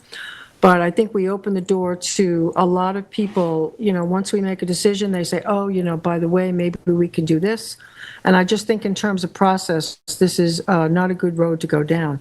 So I'm not in favor of this. I've been to the site. I don't really understand what it means to not be able to traverse this property without this walkway. I mean, I have been to the site, and there's a lot of open lawn, and I don't even understand what this request is for, so I respect how the rest of the board feels, but I'm not in favor of this. Yeah, can you actually, not in Jane, can you just go back so that I understand? You said Were you part of? in the Yeah, the location that the fence was approved by the board, isn't it right up against the deck? How can you walk from one side of you said you can walk between the deck and the fence where it was approved, from one side of the property to another? you can step up on the deck. Okay. Or there is an option, I mean, he's rebuilding the deck, right, Right. completely, in Right. place, in kind, but it is, and that, I mean, it's pre-existing, super non-conforming, right? But, so there is an option where they could Yeah. cut the deck Come back back to if the that's board really a for priority. approval again Totally. to reduce it. And the reason, And- just so that it's clear for the public and for the record. Yeah. The reason I was comfortable with this request is that this specific 4-foot passageway adjacent to the fence around the deck was raised at the hearing. and it was discussed. And the applicant, during the hearing is obviously unaware of how the board will then continue to go once it's discussed at a subsequent meeting. So I thought, in that sense, it's nothing that would need to be renoticed. It was something specifically raised at the hearing. And of course, they were upset that this is how the board came out as opposed to their preference. But instead of, in this case, it seemed, it's very minimal and directly on point with something that was raised at the hearing. So better to raise it now. And it's fine if the board agrees, originally how you deliberated, and then we just do the determination and see how they go from there. I'm. Since they're rebuilding the deck, yeah, why not? Right, we got to, Jane, you want to? Sorry, and I agree with Denise that I'm also not happy about and thank you for the explanation. I'm not keen on the process part of it, but more than that, I do think that there are other options if it's so important to be able to walk on the ground for that part as opposed to traversing the deck to, get around, so. Okay, so wait, I want to state too, just so that the applicant is aware, they can also then request that they reopen the hearing and submit additional changes, because that's something that town law does provide applicants to the zoning board. So if we want to talk process, that's the full Well, that would be process more in available to keeping them. with what we're doing tonight. Sure. I'd be in favor, they can do whatever they want. Yeah. But once we make a decision, for everybody to come back and say, oh, I want this, or I want that, I think that violates the process. But technically, them our come back, decision is and not then- ratified yet. That's right. Right. You have until we make the motion to adopt the request. determination for any reason. The board, we you could haven't rewatch adopted the our hearing and change your mind. I just think I think this is a bad road to go down. I think. Okay, well, I respectfully disagree because the applicant requested it, so we had to respond in some way. So we could have said no, and, my office looked at it and said yes, because it was an aspect Why of, wasn't that brought to us first? Why did your office say yes? because it's not a board's decision. Right. It's not a board's decision whether, We made a decision. yes, you did the straw vote. And we, Uh-huh. okay, And you fine. didn't make the final determination yet, Right. so. So why didn't that request come back to us like we're doing right now? Why was It has to put come, out there? it has to come to you, which is why we're doing it publicly. I wouldn't have sent it to you by email, and you discussed privately by email whether or not it would come in front of you. Here is the request, so you're saying, no, this is the venue to have this discussion. So what I meant is my office agreed to bring this request to the board tonight, and here we are. I didn't say, my office did not say, You didn't yes, say give it to yes. them. No. You're kind of on record now saying you're okay with this. No, I'm okay with presenting it being it. added to the agenda tonight for the board's consideration. I want to make that clear. I have no opinion about whether this should be approved or not. My office did not look into the substance of it. I'm saying it came to me and Samantha, and I said, let's add it to the agenda so the board can discuss it. That's the process. So are we going to discuss whether or not we want to approve 4 feet at this? No, I think we're going, I think So leaving the process aside, I would not vote to approve the 4 feet. Okay, now, That's it. Terry? Now, I was going to approve the 4 feet because I forgot they were rebuilding the deck, but if they're rebuilding the deck, then yes, I say let's leave it as is and let them modify their deck.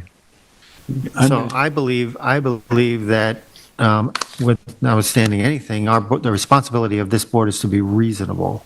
We approved the deck as is, and then we had a discussion about the fence and the location of the fence. So we already approved the deck too, so that's a matter of process as well. So we can't say, if we're going to argue process, we can't say we approved the deck and then they can cut back the deck. And I really have a problem with this conversation. I think it's reasonable for them to come in now with clarification of what we're asking for and asking for reasonable relief for a reasonable cause. That's where I feel. So I'm in favor of your granting them this because we did ask them to move the fence from the proposed From the thing. So I think it's a reason. That doesn't put it back in the wetland. I get does it, but still, we've improved the application. we can't say that we don't want to approve the fence because of process and that, but they can cut back the deck. It doesn't make sense. Can I ask, just to nail down the numbers, right? The original fence was 0 feet from the wetland, is that It true? was in, part of it was All in right, the so wetland. and then what we approved was how much, what was the new distance to the wetland of what we approved? At its closest point, do we know? I don't. This is a tricky survey to read, I remember. I don't know this number. Can you see it better on the other survey? Or, Because, and now I want to understand where we would be, it's like looking at the, they're all substantial variances, but I just want to know how much of what we quote improved in our decision is now, what is the distance at the closest point to the wetland of the fence, if we know it? For what it's worth, I don't think the fence was in the wetland. It looks like it was, or not wholly anyway. Here's the wetland boundary along these numbers, and this is the fence here. So actually, at the northern portion of the property, it does look like the fence is adjacent to the wetland, and that's where it's going to be moved back the most. And in this section, I'm not that proficient with Foxit. I don't know how to measure on it. If this was Adobe, I could. I'm sorry. Can you zoom in a little bit more, Brian? Sure. I can zoom in as much as. Getting close, I can try and read you guys the number. oh, that's pre-zoomed. Okay, that's good. This is fine. A little over zoom.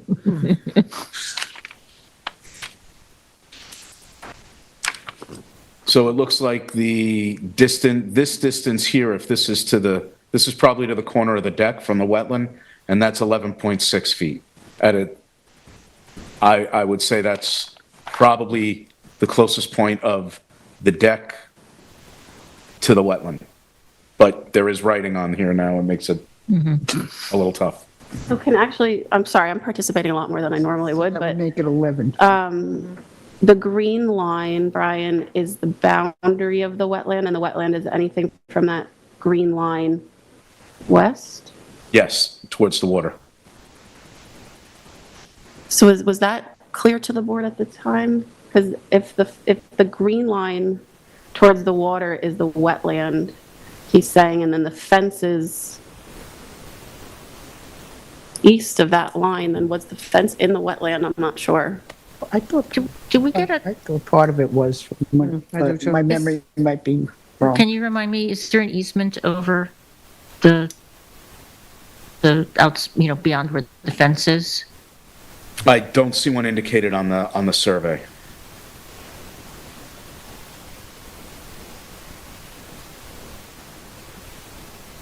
Would we, it's like we're making a new record here, so I'm uncomfortable, like, would we be able to ask for an easement outside of that fence if we were to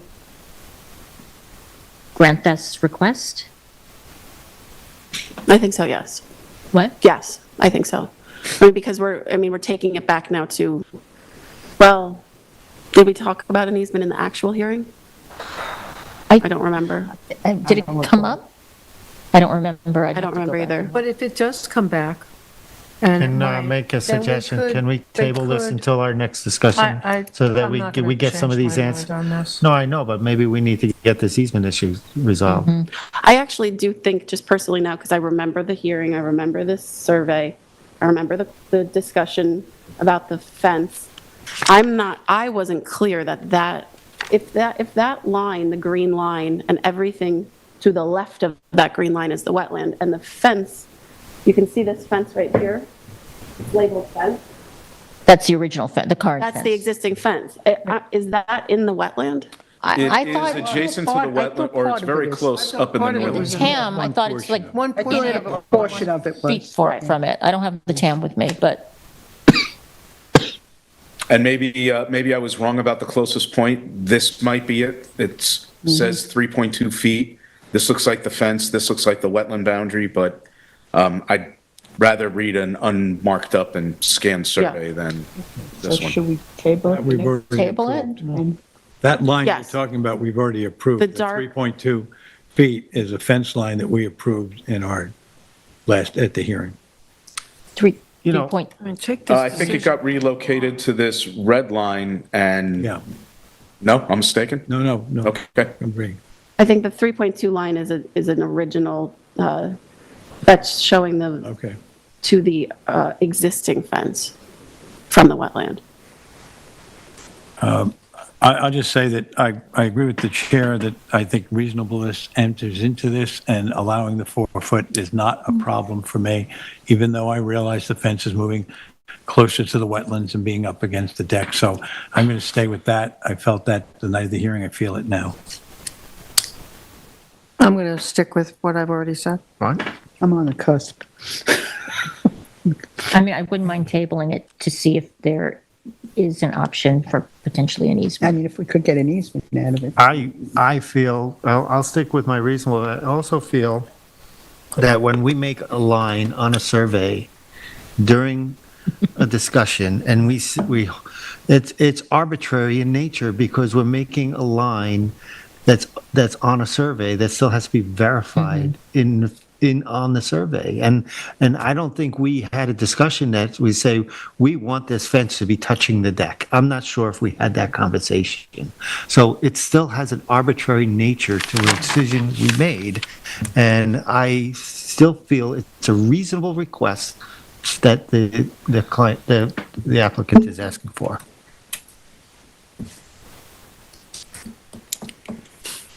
Where does that leave us?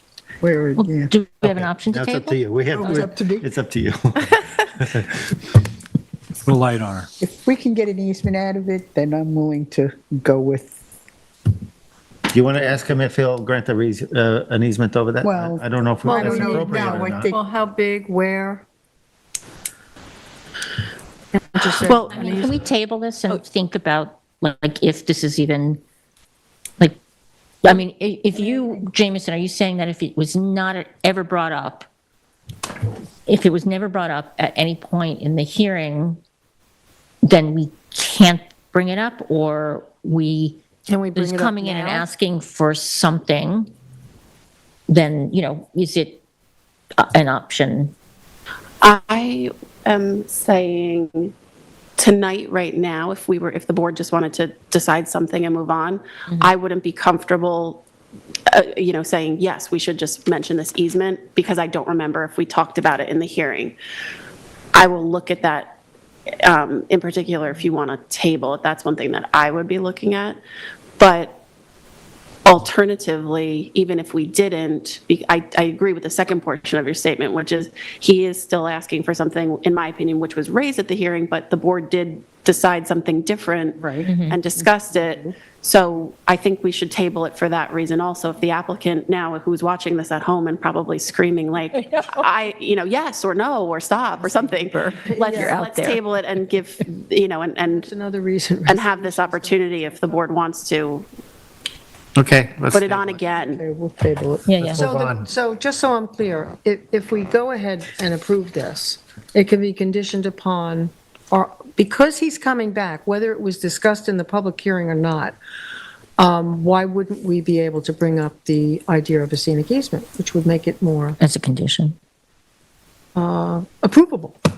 Well, I mean, now that they're coming back to us, because we made a decision, it's not like I'm going to say no if and a scenic easement is a reasonable request, and I don't see why we're not able to ask no, for more. I think hopefully, yes, we will be able to do that, regardless of whether we raised it at the hearing Right. or because of Right, this, that's because what I he's mean. coming back. I just don't want to say for sure and let the board hang their hat on it. Okay.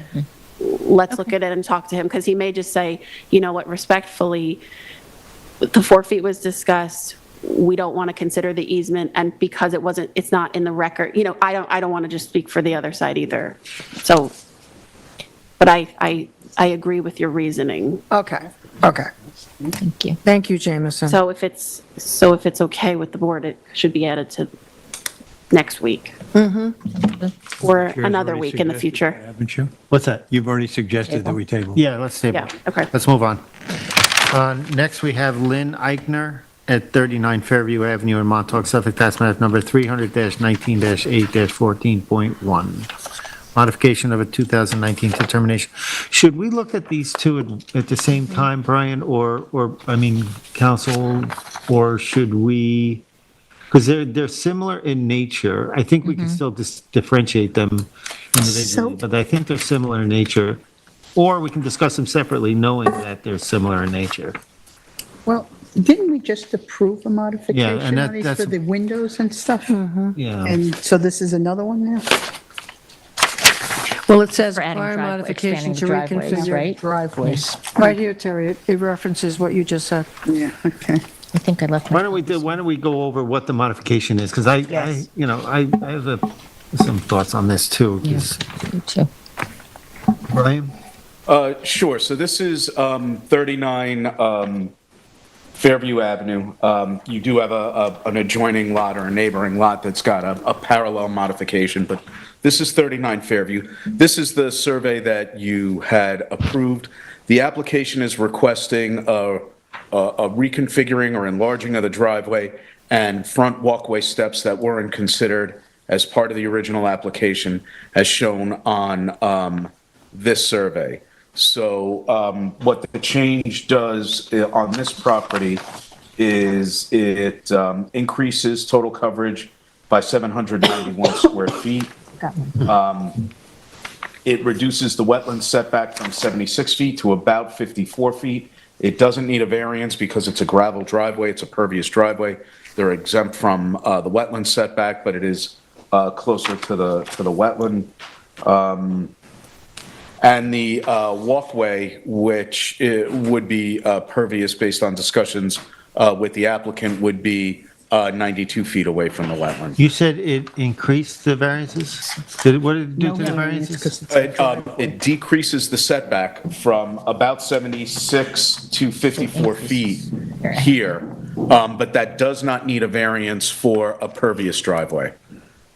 Pervious driveways don't need to meet the 100-foot wetland Right, setback of but structure. again, we're at, this is what is this, a request for, a modification? Correct. Yeah. Right, but we have a modification that I think there, in my opinion, the driveway, there are other alternatives for this driveway. It could go, that turnaround could go in front of the house. Right? Well, yeah, I mean, I don't disagree. And then also, this keeps coming back to us for these little things. And is it, how many times, I think we should give them one shot to come back. Like, do we know where the AC units are? Do we know where whatever else is on site are not indicated on the survey yet? Are they going to come back to us again? Brian, what's, Right? yeah. Brian, what's total lot coverage now before the increase? Is it on here? So it's going up by. I know it's going up, but I just want to put it in perspective with,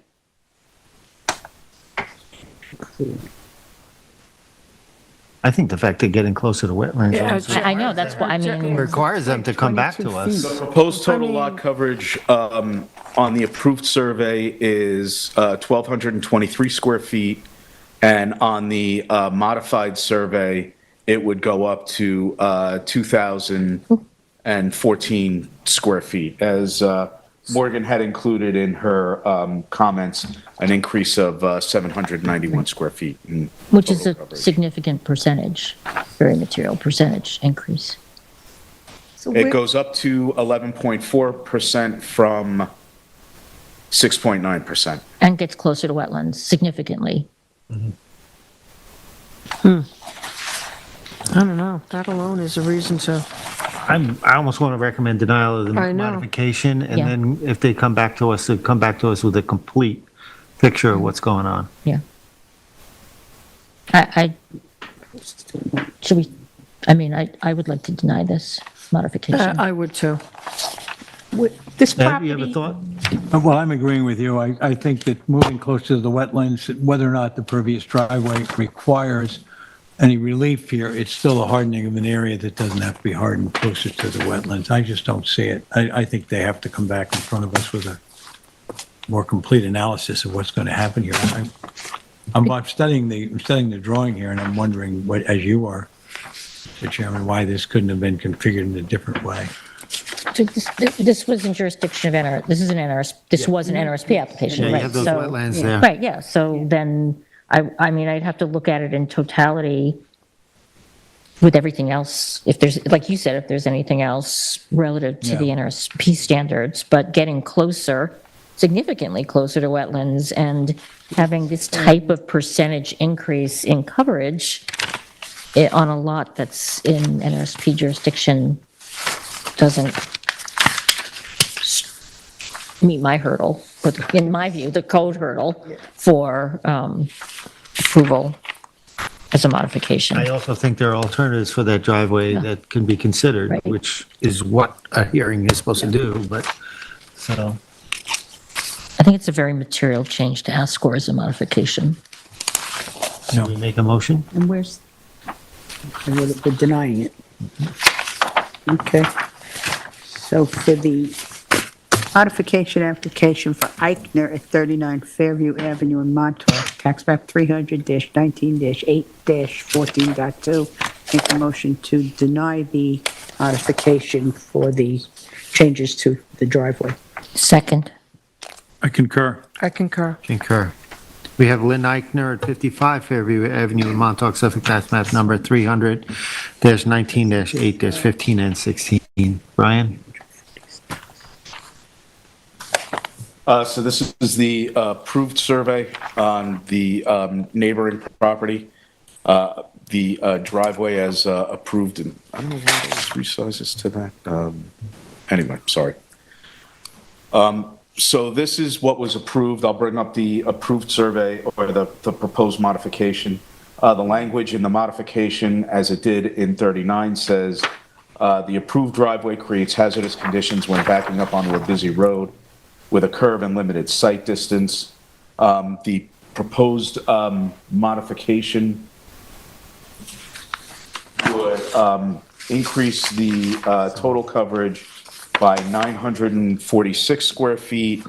It reduces the wetland setback from 84 feet to 74 feet, so not as large an encroachment in the wetland as the other property, but the coverage goes up by about 900 square feet. Wetland setback reduces by about 10 feet. I say for the same That reasons. one, yeah, you think? That one looks a little more constrained as far as other locations. Well, I agree, but that driveway, I think there are still alternatives for Right. us to look at for that driveway. That's the driveway that's approved before this, right, No, Brian? that's the up driveway there? that's proposed. I'm sorry, I couldn't see which survey we're on. This is the approved driveway. That's the Okay. approved. So in And go- other go words, back to new one one? option is for that turnaround to be in front of the house, not all the way back at the edge of clearing. It's also just a very, I mean, the driveway now looks like it's bigger than the footprint of the house, if I'm reading that correctly. This was, sorry, I was not part of these hearings, so this was a new development or? Yeah, right. They were on yeah. So it was a lots clean before. slate, okay, yeah. I don't think it's any different than the other one in terms of our consideration. All right. I see it as the same as what we just we have a talked motion? about. Looks like it's less room. Okay. I'll vote that. So for Eichner at 49 and 55 Fairview Avenue in Montauk, tax map 300-19-8-8-15 and 16, make a motion to deny the modification request for the change in the driveway. Second. I concur. Concur. Thank you. Next, we have Gardener's Island, Suffolk tax map number 300-2003-3-1. And this is a secret determination. We're going to ask Brian we have parts 2 and 3 in draft form, and I think Brian's going to lead us through this. We have to make a determination of whether a neg deck or a pos deck is my belief.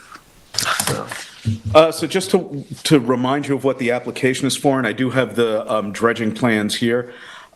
This Gardener's Island has received two multi-year, 5-year, at least two 5-year maintenance dredging permits. The application or the permits are been similar over the year. The volume has changed a little bit.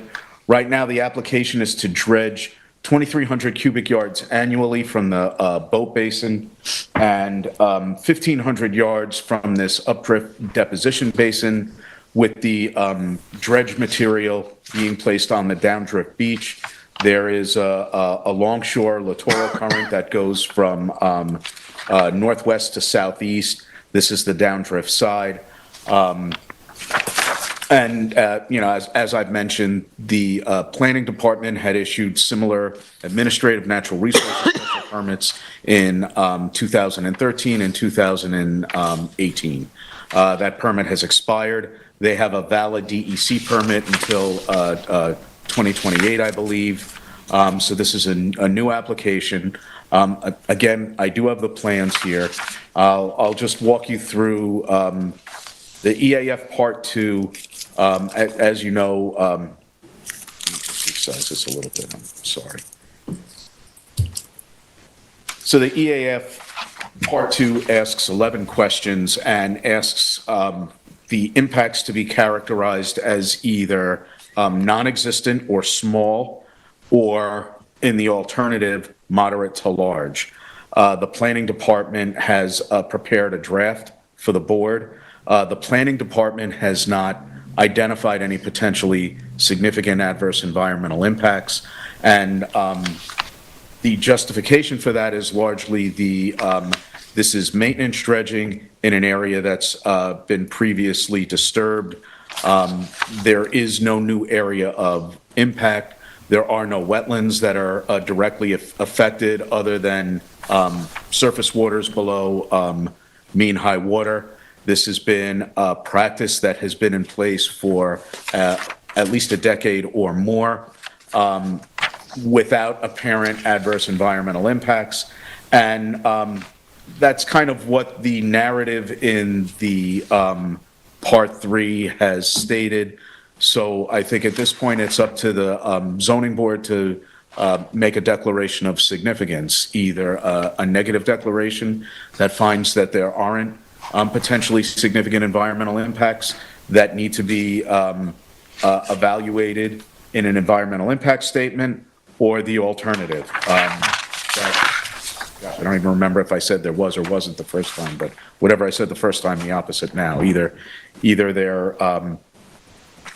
it may result in one or more potentially large adverse impacts, or will not result in significant adverse impacts.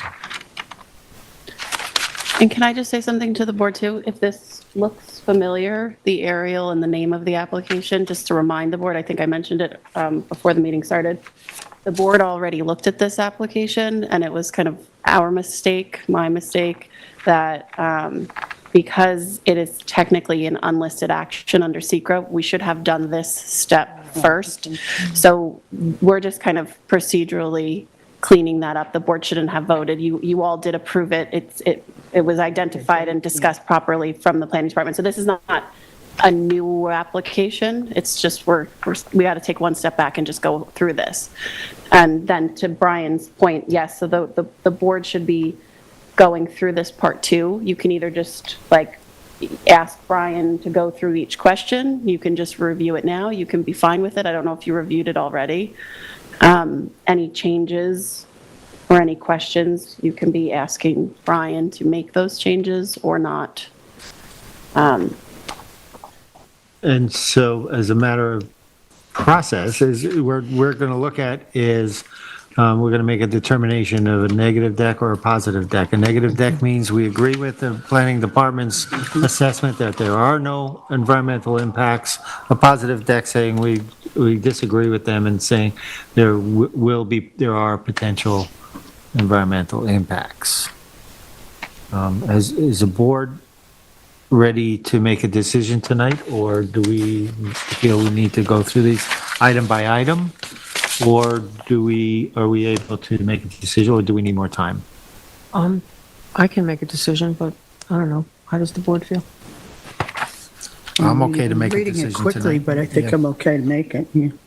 Ed? Yeah, I've just read down the list of things. I'm willing to make a negative declaration. I read it Yeah, earlier today. I don't know what more I'd be able to ascertain about the fine points of dredging that would, as opposed to, you know, I think relying on the planning department assessment is. What area is Gardner's Island in? Is that Springs or East Hampton? It's, I'm 99% sure it's Springs. Yeah. Oh, there you So go. Denise, you want Oh, my to? goodness. Oh, and so just so the board, should be making a motion if you're comfortable. Also, then Roy can sign the part 3. There's no changes. Should we do that at the next meeting? And just so you, Take the watermark off it. Yeah, okay, so the board will be making a motion to make a determination of significance for this application. Sounds like a negative declaration. Brian will then remove this draft watermark and redate it for next week, and I'll have a resolution that you can adopt, and Roy signs this on the 16th. and just to note a little bit, secret is not something we embark on a lot on zoning board, is, you know, and so we're all learning a little bit here as we do this. A draft, part 2 and part 3 is created by the planning department. Once we make a decision, it becomes our document. And so that we just have to, that's why it's going to be the chair that signs it. Can I just confirm something that Brian said? I think you said that what is proposed, the work proposed to be done now has been done in the past, correct? That is correct. And that there was no observation of adverse impacts? Is that? That is correct, too. How I'm assessing, okay, thank you. So Denise? In the matter of Gardner's Island, Suffolk County Tax Map Number 300-203-3-1, I make a motion to make a determination of significance, deeming this to be a negative declaration. Second. Concur. I concur. I concur. Thank you.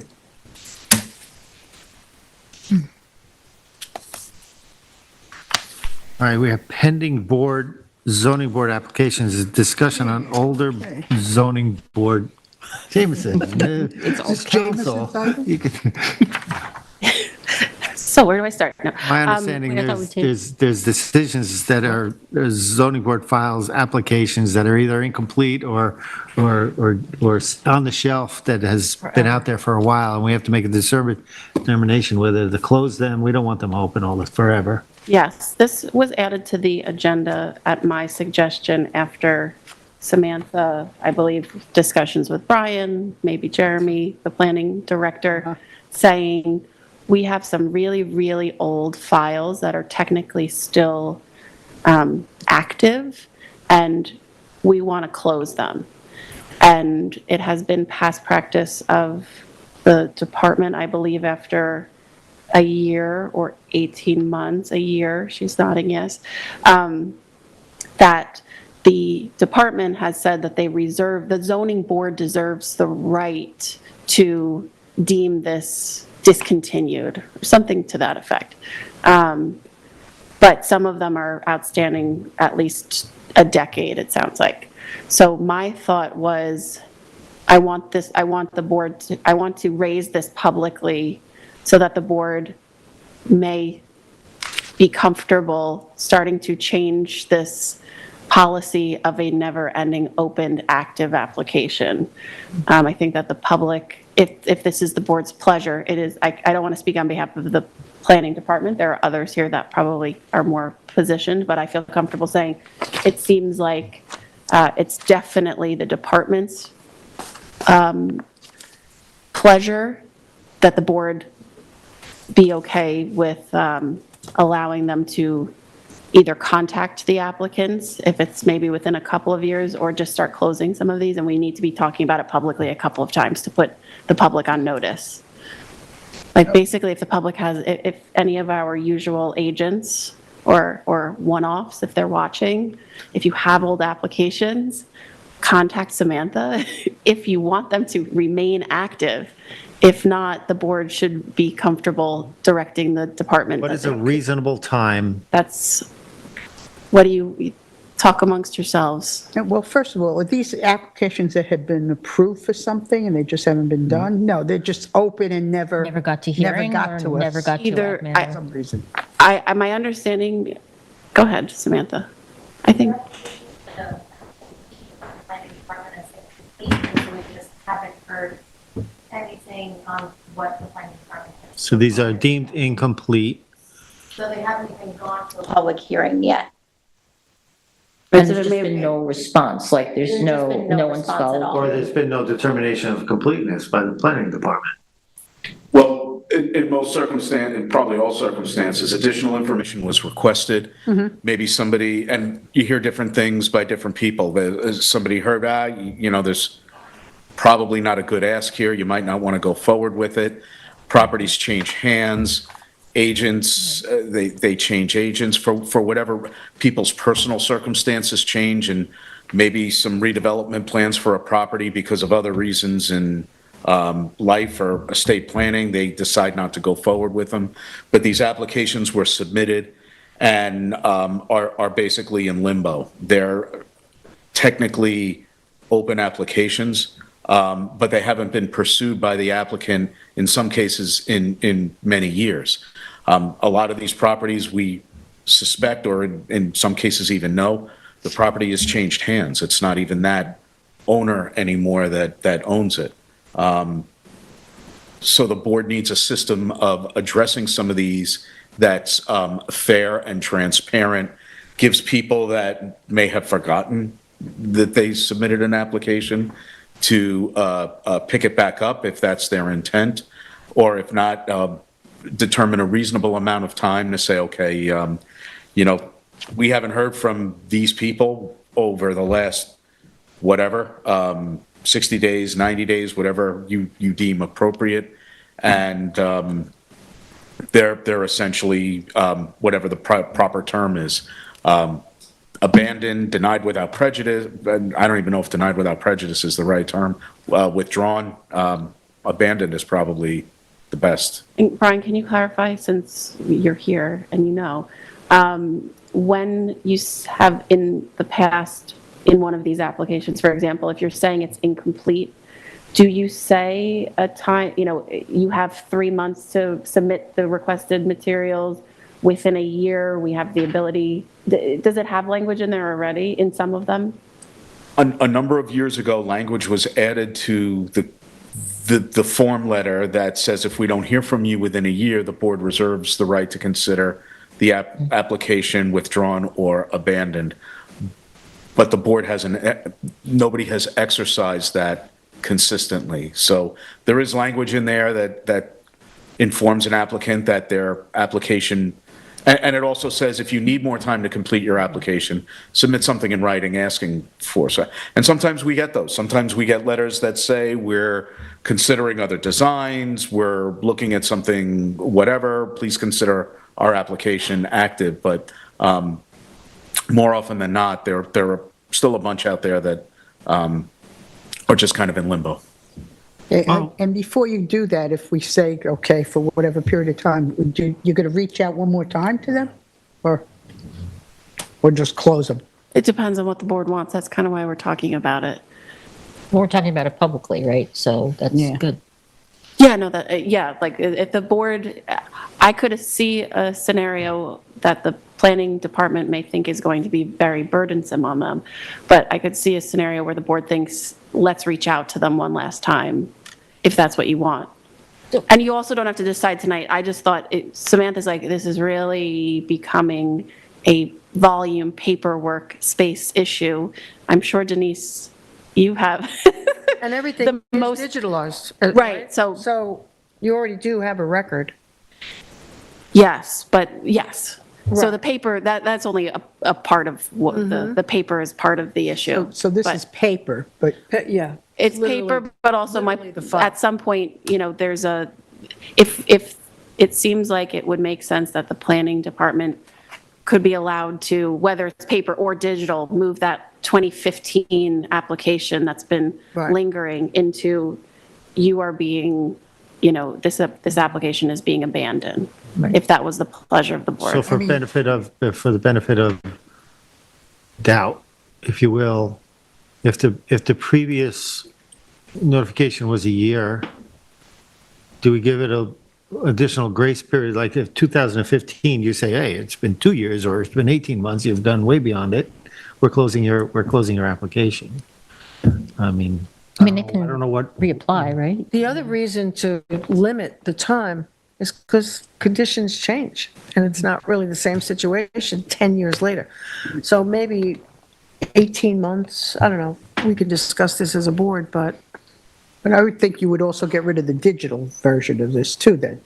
Yeah, well, I mean, nothing, it's not ever we don't get rid of it forever, but ever. it does get moved from Right. something that is, it's Into an no archive longer or active, something. right? It's archived.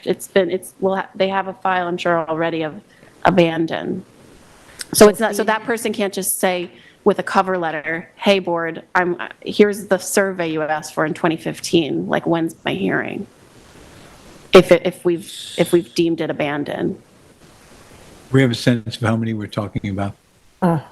my goodness. I mean, is it plus or minus 100 applications or a more lot. than that? It's more than that. I'm almost positive it's more than that. Yeah. Yeah. I mean, you guys have a recommendation for us to consider? I mean, So if it says a year, No, I mean, we, is a no, year we and can a come up half with one. I unreasonable? think the idea was to at least get the issue in front of the board and the public, just to kind of put it out there that as a kind of a housekeeping issue. Some of these dormant applications just should be addressed. so should we hold this So- open for a little while to think see if about it? anybody comes out of the woodwork and stuff like that? Maybe we hold it to our next work session, and Yeah, I think guess- that's smart. I think that would be smart. I mean, Right, I mean, I would think- kind of like to reach out to them one more time. I mean, I think we, That's a lot of work. yeah. Yeah, If there's that is many, that's a yeah. lot of Got work. 20 so far. I think for us, I feel like you're Sickness, asking us, are we illness. amenable on board with creating, I don't know if sunsetting is the word, but like, just Yes. a point where applications can't remain, quote, active. It doesn't stop someone from coming back and saying, no, I want to re-up or whatever, right? But the process that the whole community gets used to. Yes. When they are making applications to the board. So I feel like I'm amenable to that. I think the planning department maybe is the one who should come back to us with like a timing and a protocol as a Recommendation. recommendation, and then we can look at that. Would that make sense, or? And would anything go out to say your archive? Up to you guys. Nothing. Nothing?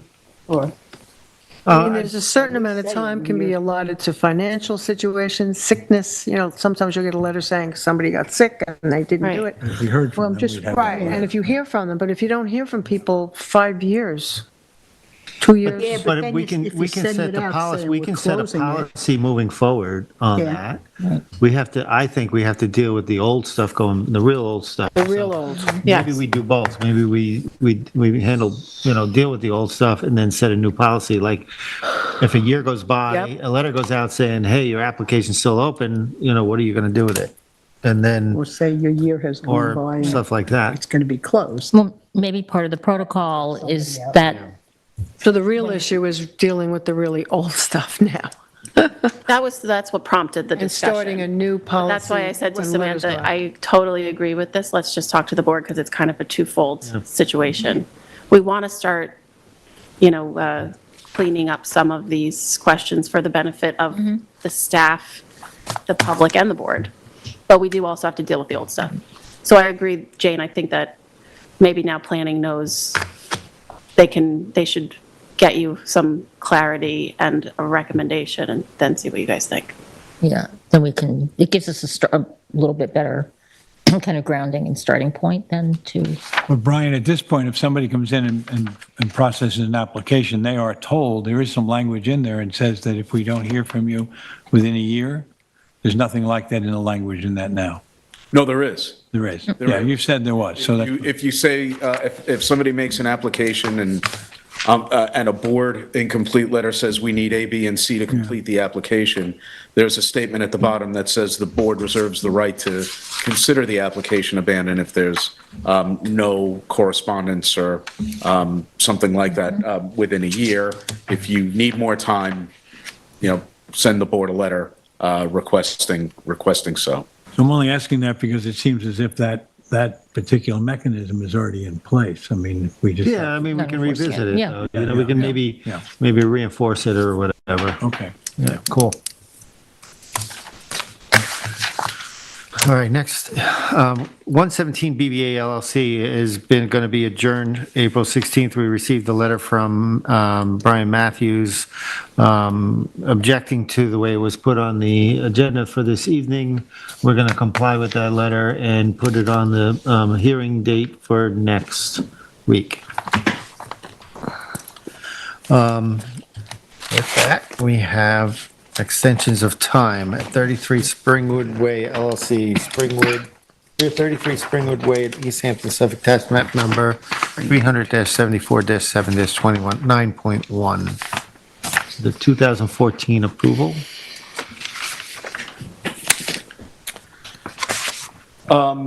So at 33 Springwood Way, this was an approval for residence and swimming pool. It's in for an extension of time. The residence is under construction now. This is a March 2024 aerial image from Near Map. The planning department doesn't have any concerns or objections with issuing an extension of time to allow the construction to continue. Yep. Okay. So I'll make a motion in 33 Springwood Way LLC, 33 Springwood Way, East Hampton, Suffolk tax map number 300-74-7-29.1 to allow the extension of time. I'll second it. Concur? Concur. Then we have 35 Springwood Way LLC, 35 Springwood Way, East Hampton, Suffolk tax map number 300-74-7-29.2. Brian, this is the empty lot next to it, right? That's correct. It's the 35 is the adjacent lot to 33. It's still vacant and wooded. There've been no construction activities initiated. And like 33, there's no any measurable change in the environmental conditions of the property. Thank you. So with that, on 35 Springwood Way LLC, 35 Springwood Way, East Hampton, Suffolk tax map number 300-74-7-29.2, make a motion to approve the extension of time. Second it. Concur. I concur. I do not concur. Okay. We now have resolutions. We have Ford Dune LLC. Are we doing Ford Dune? Nope, we're not. We are only We're doing not? B. Okay. Hopefully, everybody saw that one. So we have Philippa Abelis at 91 Gerard Drive, Spring, Suffolk tax map number 300-41-2-5. Okay. This, I believe, was a unanimous approval. Oh, wait, let me check. No, not You know what, let me completely. No, just- not completely. No, not completely. Jane dissented. I dissented on the steps. No, the steps. On the steps. Right. To allow the concrete and gravel steps to remain. You dissented on that. Right. Okay. I don't want to interrupt you, Sure, Denise, okay, go ahead. but Jane did email me an edit, which I made. It was just in one of the sections, it referred to the driveway still as dirt. So I changed that to gravel, because it is gravel now. Right, currently. So the version that the board saw has that minor change. It was a good catch. Okay, very good. The description of the work approved was to allow 98 square feet of decking, concrete and gravel steps, and a generator to remain on a parcel of land containing surface waters and within the town's jurisdiction of tidal wetlands. As already stated, 4 of us approved it, and Jane Maring dissented on the concrete and gravel steps. So if everybody's okay with this, I make a motion that we approve the Philip Bellis, 91 Gerard Drive, Amagansett, 300-41-2-5 resolution as it was written. Sorry, it's Springs, not Amagansett. Springs. Yep. Oh. Did I say? You said You Amagansett. got the tax map Okay. right. I have Amagansett written right here. What is wrong with me? Concur. Thank you, Jane. I concur. Oh, was I supposed to second? Who We need a second, I'm I'll sorry. second it if Sorry. somebody else Okay, did. and then I concur, thank you. Are we also not ready for Bronco, right? Okay, I so don't think so. that wraps us up, guys. Oh, boy. Oh, we didn't do the minutes. No minutes Skip the approval? minutes? Wait, do we do minutes? There's no You date. didn't have it on the agenda. I don't have it on the agenda. But we can do them, Oh, it's can't on we? my agenda. What? Minutes approval? It says it. It says it. It says it. It doesn't have a date for them. Oh, This is, Well, say it'd be last week's.